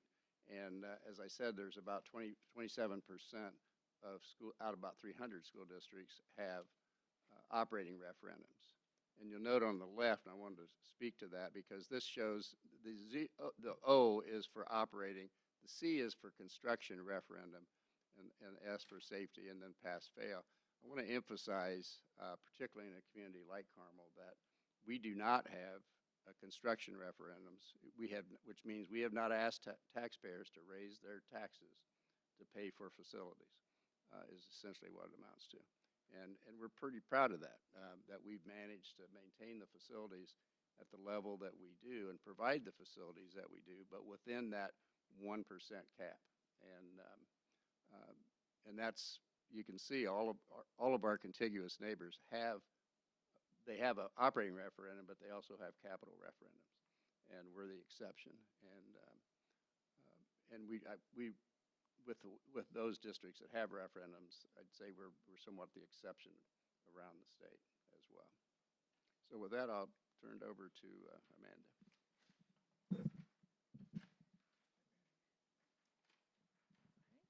Thanks, Roger. I wanted to share some details about our referendums. Our operating and our safety referendum help us offer an exceptional education experience in a safe and supportive environment. Together, they represent 16% of our overall budget and 19% if you exclude debt service. In 2026, they will raise over $37 million. The operating referendum funds salaries and benefits for about 300 teachers. That represents almost a quarter of the total number of teachers that we have. The safety referendum funds SROs in each of our 15 buildings with multiple SROs at the high school. It allows us to have a safety team on staff that is led by a nationally recognized school safety specialist. It funds our social workers who interact with kids each day and supports our partnership for in-school therapy for kids. Ultimately, these referendums are more than just line items in our budget. They're direct investments in the people and the protections that allow our students to thrive every single day. And I'll just add, we're grateful to our community for supporting those referendums that you just talked about, and as Roger outlined, since 2010 in our community. So the next slide, I really think Barry did a really good job of explaining referendum rates versus levies and how that conversation has changed, and that we really need to focus on the levies. So I actually think that we can go. I don't think I can do it justice. But if you also look at that in the past, you can see Carmel has had the lowest tax rate when you look at referendum total and when you look at that total school tax rate. So Roger McMichael and the board has masterfully managed that throughout the years in order to provide the outstanding educational programming that we do have here in Carmel. So while we do have to shift our mindset going from rate to levy, that rate that we followed for many, many years has served the district well, and Mr. McMichael has managed it very, very well. And so, talking about referendum timing, why now? Well, you heard quite a bit from Mr. Gardner tonight, and the timing of that, certainly taking a look at our safety referendum being up in 2027. We have to take at least the safety referendum to the community if we want to continue that investment that Mrs. Kuchar just shared. In addition, as Mrs. Kuchar also shared, taking a look at a projected loss in referendum funding, and this is not even talking about the $300 tax credit that homeowners receive. That's another $2.96 million a year that the district will not receive. That doesn't include this. We're taking a look at $94 million projected loss over the next 8 years. I want to repeat that again. $94 million projected loss in those referendum funds over the next 8 years. And so we do need to consider at this time taking a look at that operating referendum if we want to continue the investment that this community has made into education here in Carmel. The other piece I want to share, Barry mentioned this earlier, but there will be at least 50 to 60 school districts in the state of Indiana that we've been made aware of that will be running referendums as a result of SEA 1. So this is not just a Carmel issue. This is an issue across the state of Indiana. And as Mr. Gardner also pointed out, every single neighboring school district around us is examining, just like we are tonight, of taking a look at raising that operating referendum rate or levy. I can tell you that from information that's been shared with me, all of the districts are looking at least that 40% rate in order to compensate for the significant loss because of SEA 1, all of our neighboring districts here in Hamilton County. And so, as you know, a referendum will go for 8 years upon being approved. And if we don't secure a local solution now, then that is the impact. In addition to that, we talked about general elections. In 2028, I don't know if this has been mentioned yet, but I do want to bring it up because it is significant to all communities across the state. But beginning in 2028, any referendum passed at that time and moving forward, they must share referendum contributions or referendum levies with charter schools. So why now? We need to take a look at that, because if we're looking at a certain levy to continue the outstanding programs that we have here in Carmel and continue the great teachers that we have, that levy may look different if charter schools would pop up because of that new law in our area or in our community. So that's another consideration. And then finally, referendum fatigue. We are one of only 2 school districts in the state of Indiana that has a safety referendum. We're not one of only 2 school districts that have SROs in their schools. Many school districts will have SROs in their schools, not to the level and commitment and investment of Carmel. Not all of them have SROs at the elementary level. Most of them are going to have SROs at the high school level, however. Most of those districts may choose to pay for those SROs with their operating referendum. And so referendum fatigue is a real thing, because right now, every 4 years, Carmel Clay Schools is going for a referendum, as you saw with the addition of the safety referendum. The safety referendum is critically important to the work we do supporting kids each and every day with their safety. And so by potentially examining the combination of an operating and a safety, we can get the same things out of an operating referendum that we currently have out of a safety referendum, pass one for 8 years, And then we're not in the referendum business every 4 years moving forward. And so our success is not accidental here in Carmel. We have a great investment in this community. Since 2010, due to inadequate state funding, our community has stepped up and said to us that education is important to Carmel. We want to continue to have the educational programs, the opportunities, which is part of our mission that President Shapiro reads every single board meeting as we kick things off. We want to continue to have those opportunities throughout the school district for our elementary learners, our middle school learners, and our high school learners. And so this is a long-term investment that we are taking a look at, we are examining at this time, and we'll have further conversation with the board. But our success is not accidental because it takes that investment to continue the amazing programming that we have. If you look at the recent niche ratings that came out that I mentioned to you at the last board meeting, Carmel Clay Schools was voted the top school to teach at, top school district to teach at in Hamilton County. It's #1 in the area for top school districts. It's top 100 of school districts in the entire country, either 10,000 or 20,000 out of 10,000 school districts. And so with that, we want to maintain that outstanding reputation.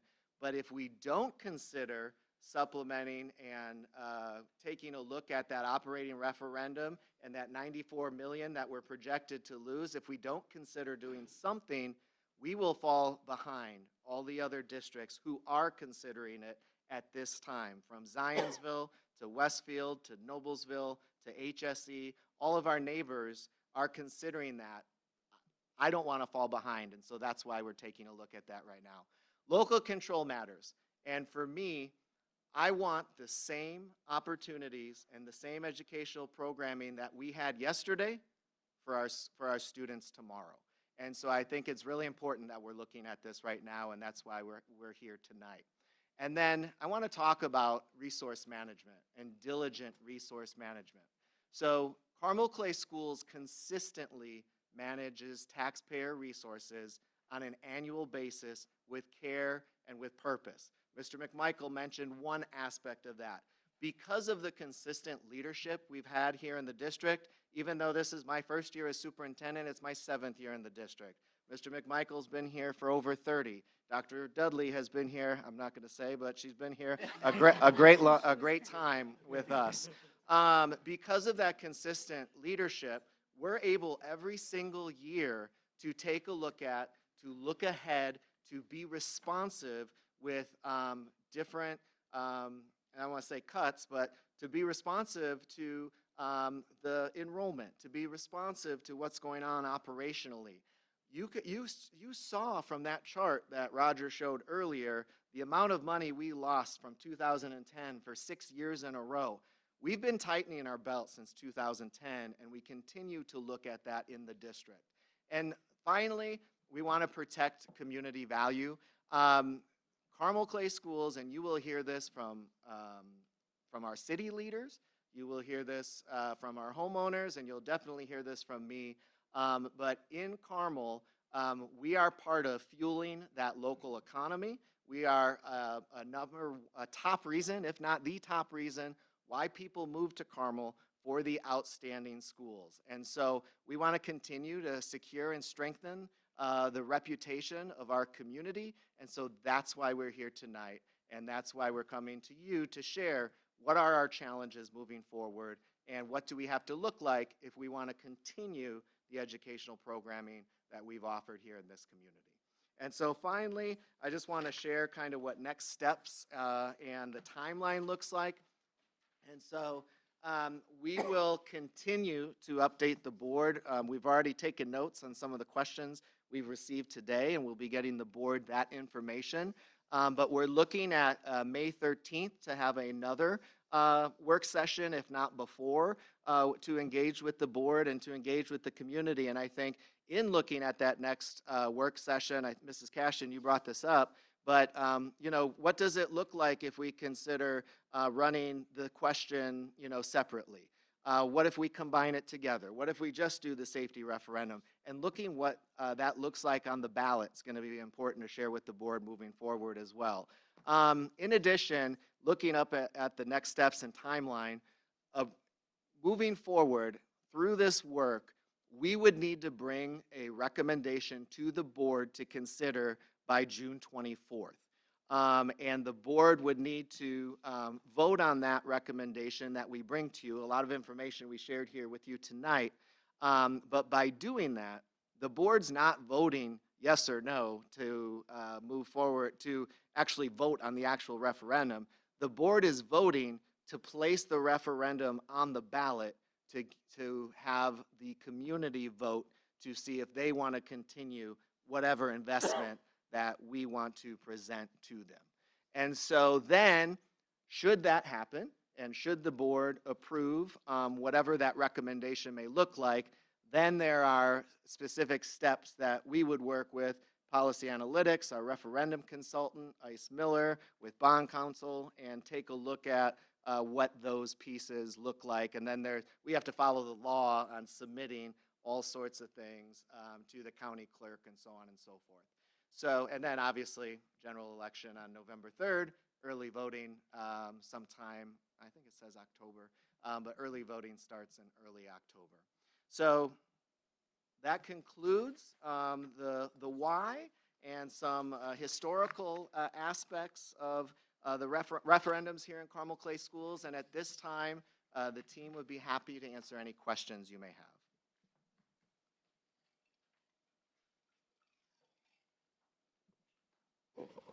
Yeah, one question I have is there any sense of where the General Assembly is looking at the impact of SCA 1 now that it's been out, and companies like yourself and professionals have been able to look at it and assess the impacts, and is there a satisfaction that it's where they want to be, or is there a potential that they may want to come back and make some changes in the next coming years? Great question. So I think over the last several months, in the short session that we had, I think some more detailed information been brought forward. So step back for just a moment. So when SCA 1 was considered, there was a Legislative Services Agency produced a report on the potential impact within that. They were in, and it's a bit of a tough spot because they had been working for this for quite some time. So they actually were utilizing 2024 levies, which weren't exactly reflective of our current time period. It also did not include the unfunded credits change in terms of the operation impact, and did not include some impacts of some of the local income tax provisions. Some of that has started to come to light, which I think has brought up a number of questions at the legislative body that I think they're continuing to consider. I think what we're hearing is there's some potential additional movement that may be considered in the budget session around property taxes. I don't know what that means or looks like. I think that gets into this idea of we're locking things in over the next 8 years. And then I think hopefully we'll have some continued conversation. Policy Analytics has actually been engaged by the Indiana Association of School Business Officials, IASBO. And so we are in the process of really working to update a statewide impact similar to that legislative services report, but utilizing 26 levies, the full local income tax, the full 10% credit to hopefully drive some conversation. So I think we're hopeful that there'll be some continued conversation. I think there's some consideration we're hearing that might be. I think the tough part for you all in that is you have to make a decision really, as we're saying, in June, if you were to do this, with a vote in November, not knowing what that might look like in the spring of 27 and beyond. I think that's the real challenge. Yeah, and to add to that challenge, because we have to go on even years or general elections, if we were to hope something would happen and it doesn't happen, then we're almost 4 years behind by the time we're able to go back to the community to ask for it for the investment here in the district. And so that's why we're here tonight, kind of looking at that. And in my mind, then we'd also have to do all of the work, as I see it, all of the work to run a referendum and get it on the ballot and have to share the proceeds. share the revenue. And in a presidential year. Thank you, Dr. O. So understanding that June 14th is the date we adopt I'm sorry, 24th. I looked at 24 and said 14th. Sorry, it's been a long day and it's Monday. So we don't generally adopt resolutions the same day they're presented. And I see there's a revenue spending plan like we've had before. Are we getting those documents we're voting on June 24th, on May 13th? Or when are we getting those as a board? Yeah, we will be working with our referendum consultant on getting all of those pieces to you. I don't know that I have the exact date on that, but you may speak. You have to go to the podium and make sure the microphone's on, please. Coming up next is Steve Klink with First Tuesday Communications, who is our referendum consultant. On the May 13th will be the administrative presentation, which will include a recommendation for rate.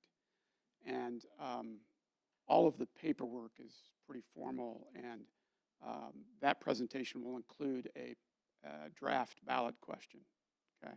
So then over the course of the next several things that you see there's conversations that have to go on with the auditor to make sure we've got the median home value right and things like that.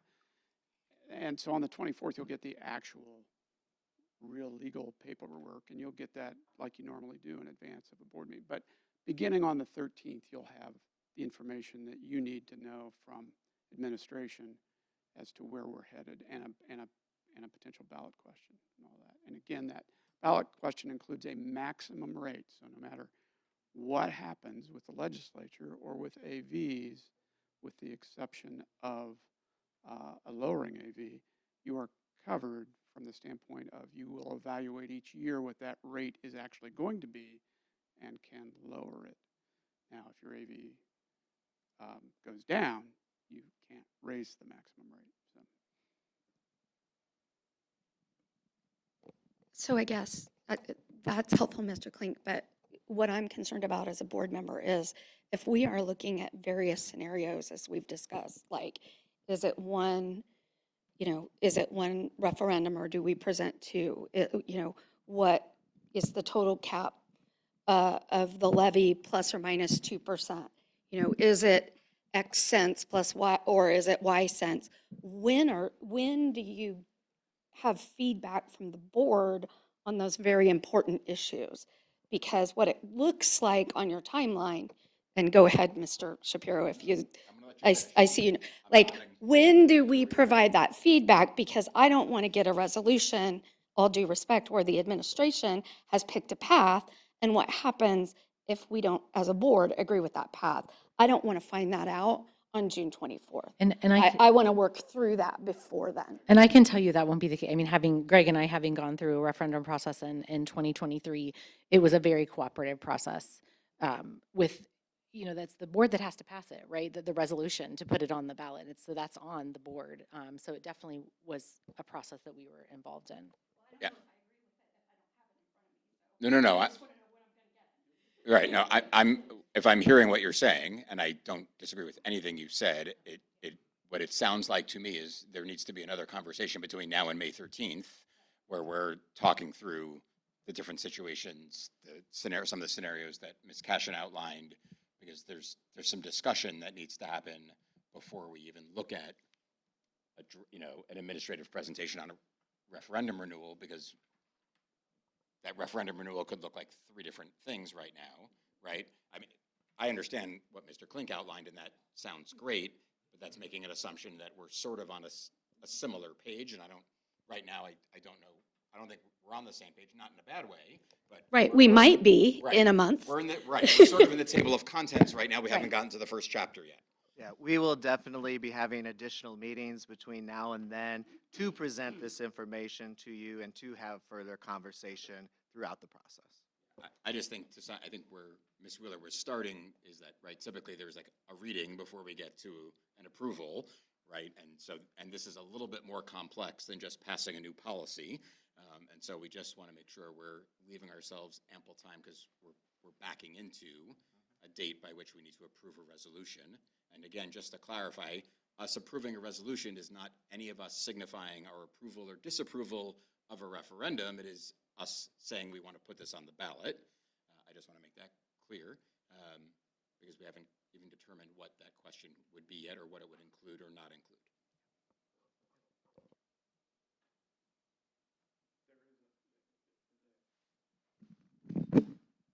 The other key part of that ballot question, in addition to the rate, which is what we're kind of focused on here, is the purpose too, which we get to determine that. So we'll have recommendations for that. We'll have community input to share with you in the week before the May 13th piece as well, so that you have a feel for their reaction to this.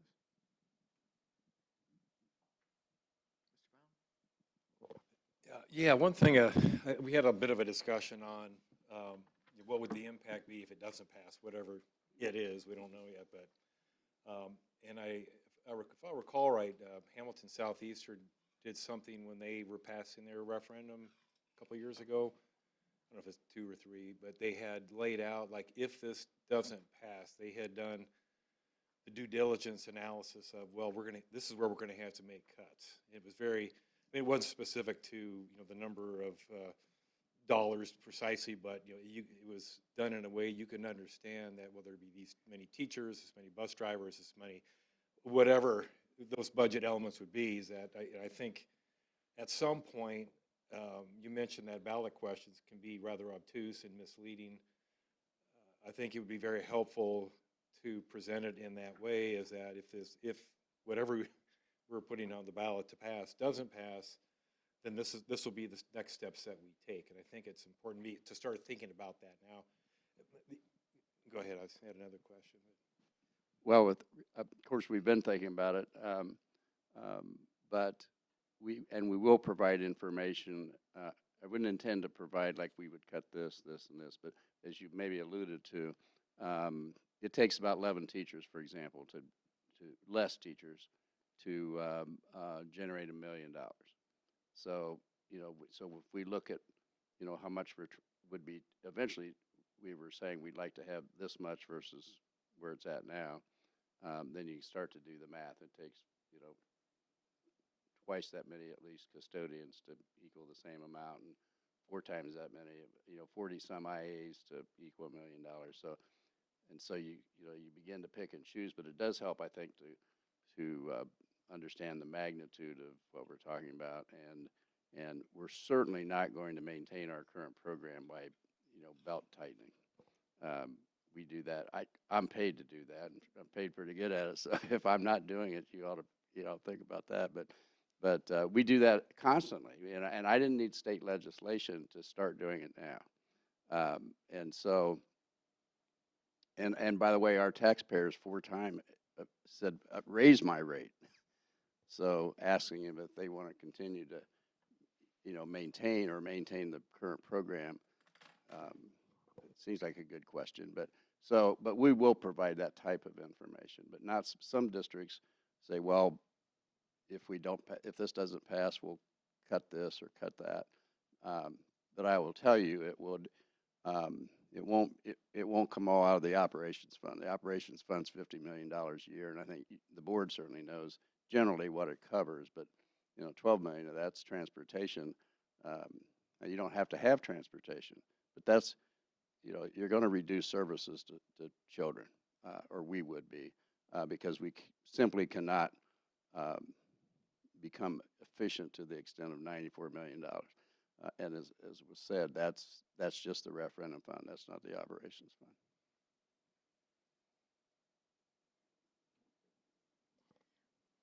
Roger, I think those examples are really helpful because I know last time when we did the operating referendum renewal, we focused a lot on like we would have to lose 1 in every 5 teachers. And I do feel like sometimes that feels like such a like your problem, not my problem type of thing where someone's like, well, it's not going to be my school. But when you start to say 11 teachers equal $1 million and we're losing $10 million next year, and you could quantify exactly.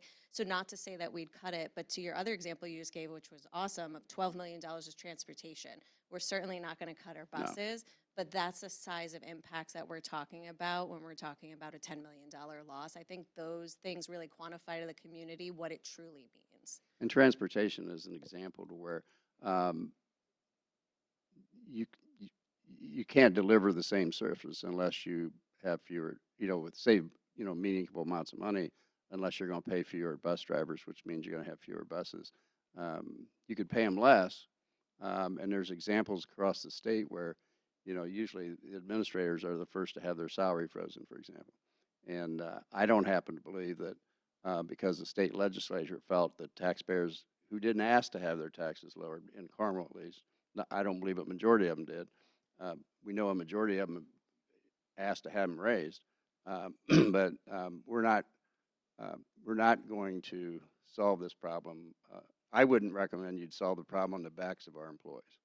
They're not volunteers. They have families, and cost goes up and so forth. So, but that's usually where it starts. And so that'll, we'll have to consider all those things. But there's not a painless way out of this, is what it amounts to. I appreciate that, and I appreciate what you said, Ms. Cash. I think that's super helpful. If I'm remembering correctly, I wrote it down, but the $300 tax credit, am I remembering this data point correctly, equates to, what was it, $2.8 million?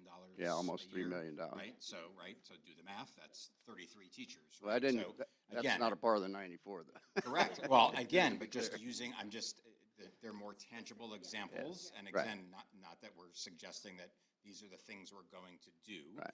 But I think it makes it a lot more realistic and tangible for people to understand. Right. Transportation is a sensitive issue for lots of Right. families in this community. It wasn't very many years ago, those of us who have kids that are old enough, that the district made changes to, walk zones and no bus zones and things like that out of necessity, right? And so that's not something that we want to mess with any further. So again, I think having the ability to speak to the community in a way that everyone understands what some of the potential impact is. And again, not suggesting that we're going to go all the way the other way and say, okay, the levy's going to X in order to make up the entire difference, but understanding sort of what the give and take here is. Right? We are tasked with trying to make the most responsible decision on behalf of the community. The community has been incredibly supportive of our schools for all the reasons that Dr. O outlined. I'm one of those people that made that decision 15 years ago to move here for the school district. And at the same time, there's a limit to the resource that those of us that live in this community have. And so we have to make decisions that are in the best interest of the community. And I think we as a board are tasked with where's that balance, right? And how do we make the best decision? But I think being able to verbalize and demonstrate what does this really mean in a way that we've never had to before. I mean, that's the bottom line. This is unprecedented, and I'm not using that term loosely. Public education has seen a decrease in funding for many years, as was outlined earlier, but not like this. This is completely different. Local units of government are experiencing it in a similar way, but this is a really challenging situation that we have to navigate, and we're operating off of a projection, so there's not an exact science to it.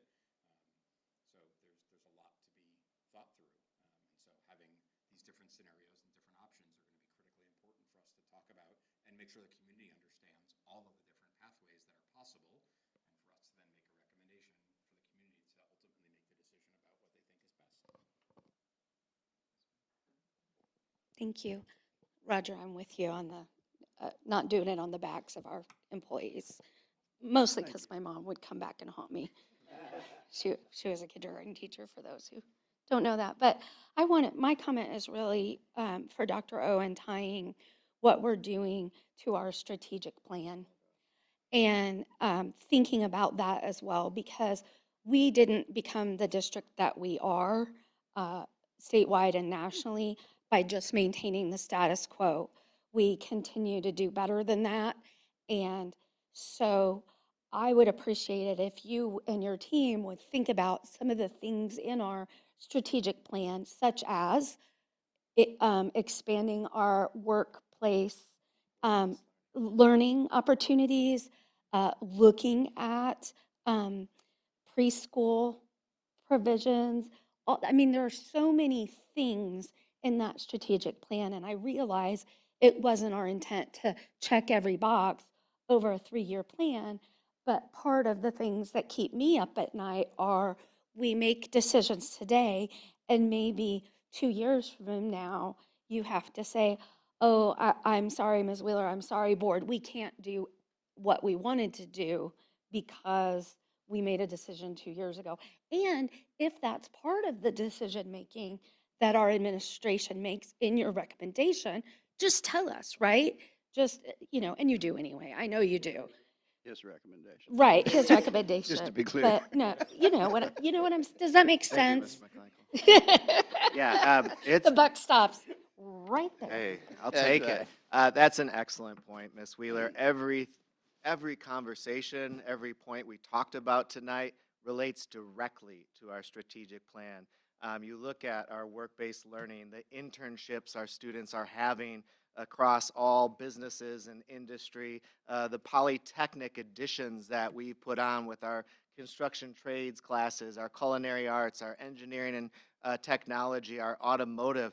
This district has invested in those opportunities, and when we don't have $94 million moving forward, yes, those are things we are going to have to make very difficult decisions on, and will impact everyone in our community. And so everything we do relates to that strategic plan. And I really like what you said there, because I could flip through it and stop on any page, like when you spin the globe when you're little and see where you want to live or where you travel. Globe, that ages me, because I don't know that many people have globes nowadays. But I could flip through that strategic plan, point to any one of those key initiatives, and it would be something we would have to examine.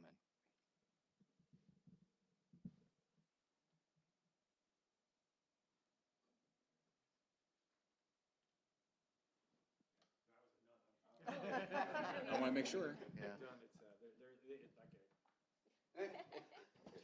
There is a lot to digest, and there's several opportunities, and I think it is important to realize that we're just preparing what's going to go before the voters, and we need to, architect it in a way that's responsible. And I think we have to. I was glad to see when the city went through this, they immediately jumped on, budget cuts, freezing various things, and had to put a budget out there, and demonstrated that they were very diligent in trying to do everything they can to hold costs back, hold the budget back. And I think we need to do that rather than what I'm saying is we don't want to just make it look like, well, we have this challenge, so we're just going to recommend increasing the rate. I think we need to look at, we're looking at everything. We would have to, like we've been talking about, cut certain things or do different things or look at our school districting and all the different things that would have to happen if we don't do it. But I think we also need to demonstrate that we're looking at everything and going to if we've been making tough decisions, we've got to look at it and say we went through everything and we're tight. We can't go, there's nothing we can just cut off and save $10 million unless you know of something you can just. I don't, and But you know what I mean, what I'm saying. I know exactly what you mean, and my opinion is that as school districts and school administrators feel it necessary to identify reductions, that's where any number of people will point and say, that's the waste, because that's what you put on the list. And we will say, that's not waste, something had to go. And so that becomes the question. And so if you ask the community, do you want to continue to, do you want to have a voice in this? Because they didn't have a voice with SEA1 that was applied by state officials across the state, and the same in every community. And in spite of the fact that we talk about local control and board members. I mean, if you're raising school taxes, we're 40% of the bill. I suspect if some voters don't like that, they might not vote for you. And so, but that didn't happen.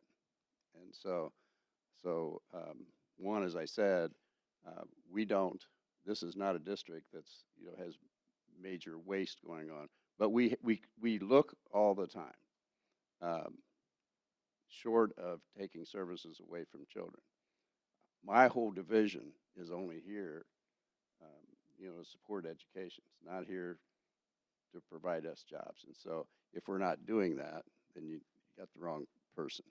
I think that's kind of what Greg is saying, though, is to kind of make that a little more public. Is Yes. that what you were saying? To make, Yes. to let the community know that that is already what the district is doing? Is that kind of what Yeah. I heard you say? Yeah. It's like and I think that's what he was saying. Yes. We know that you work really hard and your team does. And so maybe just a thought, and I think that's your thought, that just letting the community know that we are already as lean as we can Yeah, get. we'd absolutely, Cheryl, that examples of some of the things that we. Yeah, that's my point. I'm just trying to make it, you were coming off a period where, residential property taxes went up a lot in the last 5 years.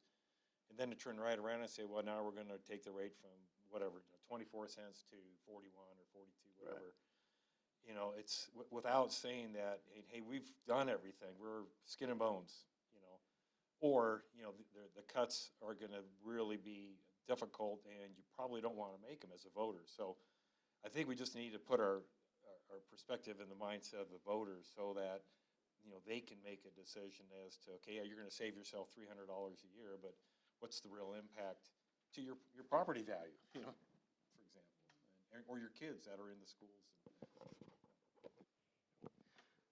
President Shapiro, I just want to say thank you, a special thank you to Mr. Gardner for his data analysis and presentation today. It was great information for not just the board to learn about tonight, but also our community and those that are watching. Also want a special thank you to Mr. Klink with First Tuesday Communications, who we'll be working with moving forward. I want to thank Mrs. Kushar, Mr. McMichael for all the time that it took to put this presentation together and look through everything. Also, special thank you to Mrs. Bauer for putting together the beautiful presentation for us as well. And just appreciate our community. We appreciate the continued investment in Carmel Clay Schools as we look at this new normal of what this reset has done with tax reform and with taxes, and taking a look and moving forward on what we feel is best with the educational programs we provide in this community. So, President Shapiro, thank you very much. Thank you, Dr. O. Thank you to Mr. Gardner. Appreciate everybody's time. Certainly a lot for us to chew on and think about as we continue to think about next steps and what comes next. So have a motion to adjourn. Motion to adjourn. Second. Second. All right, meeting adjourned. Thanks, everybody.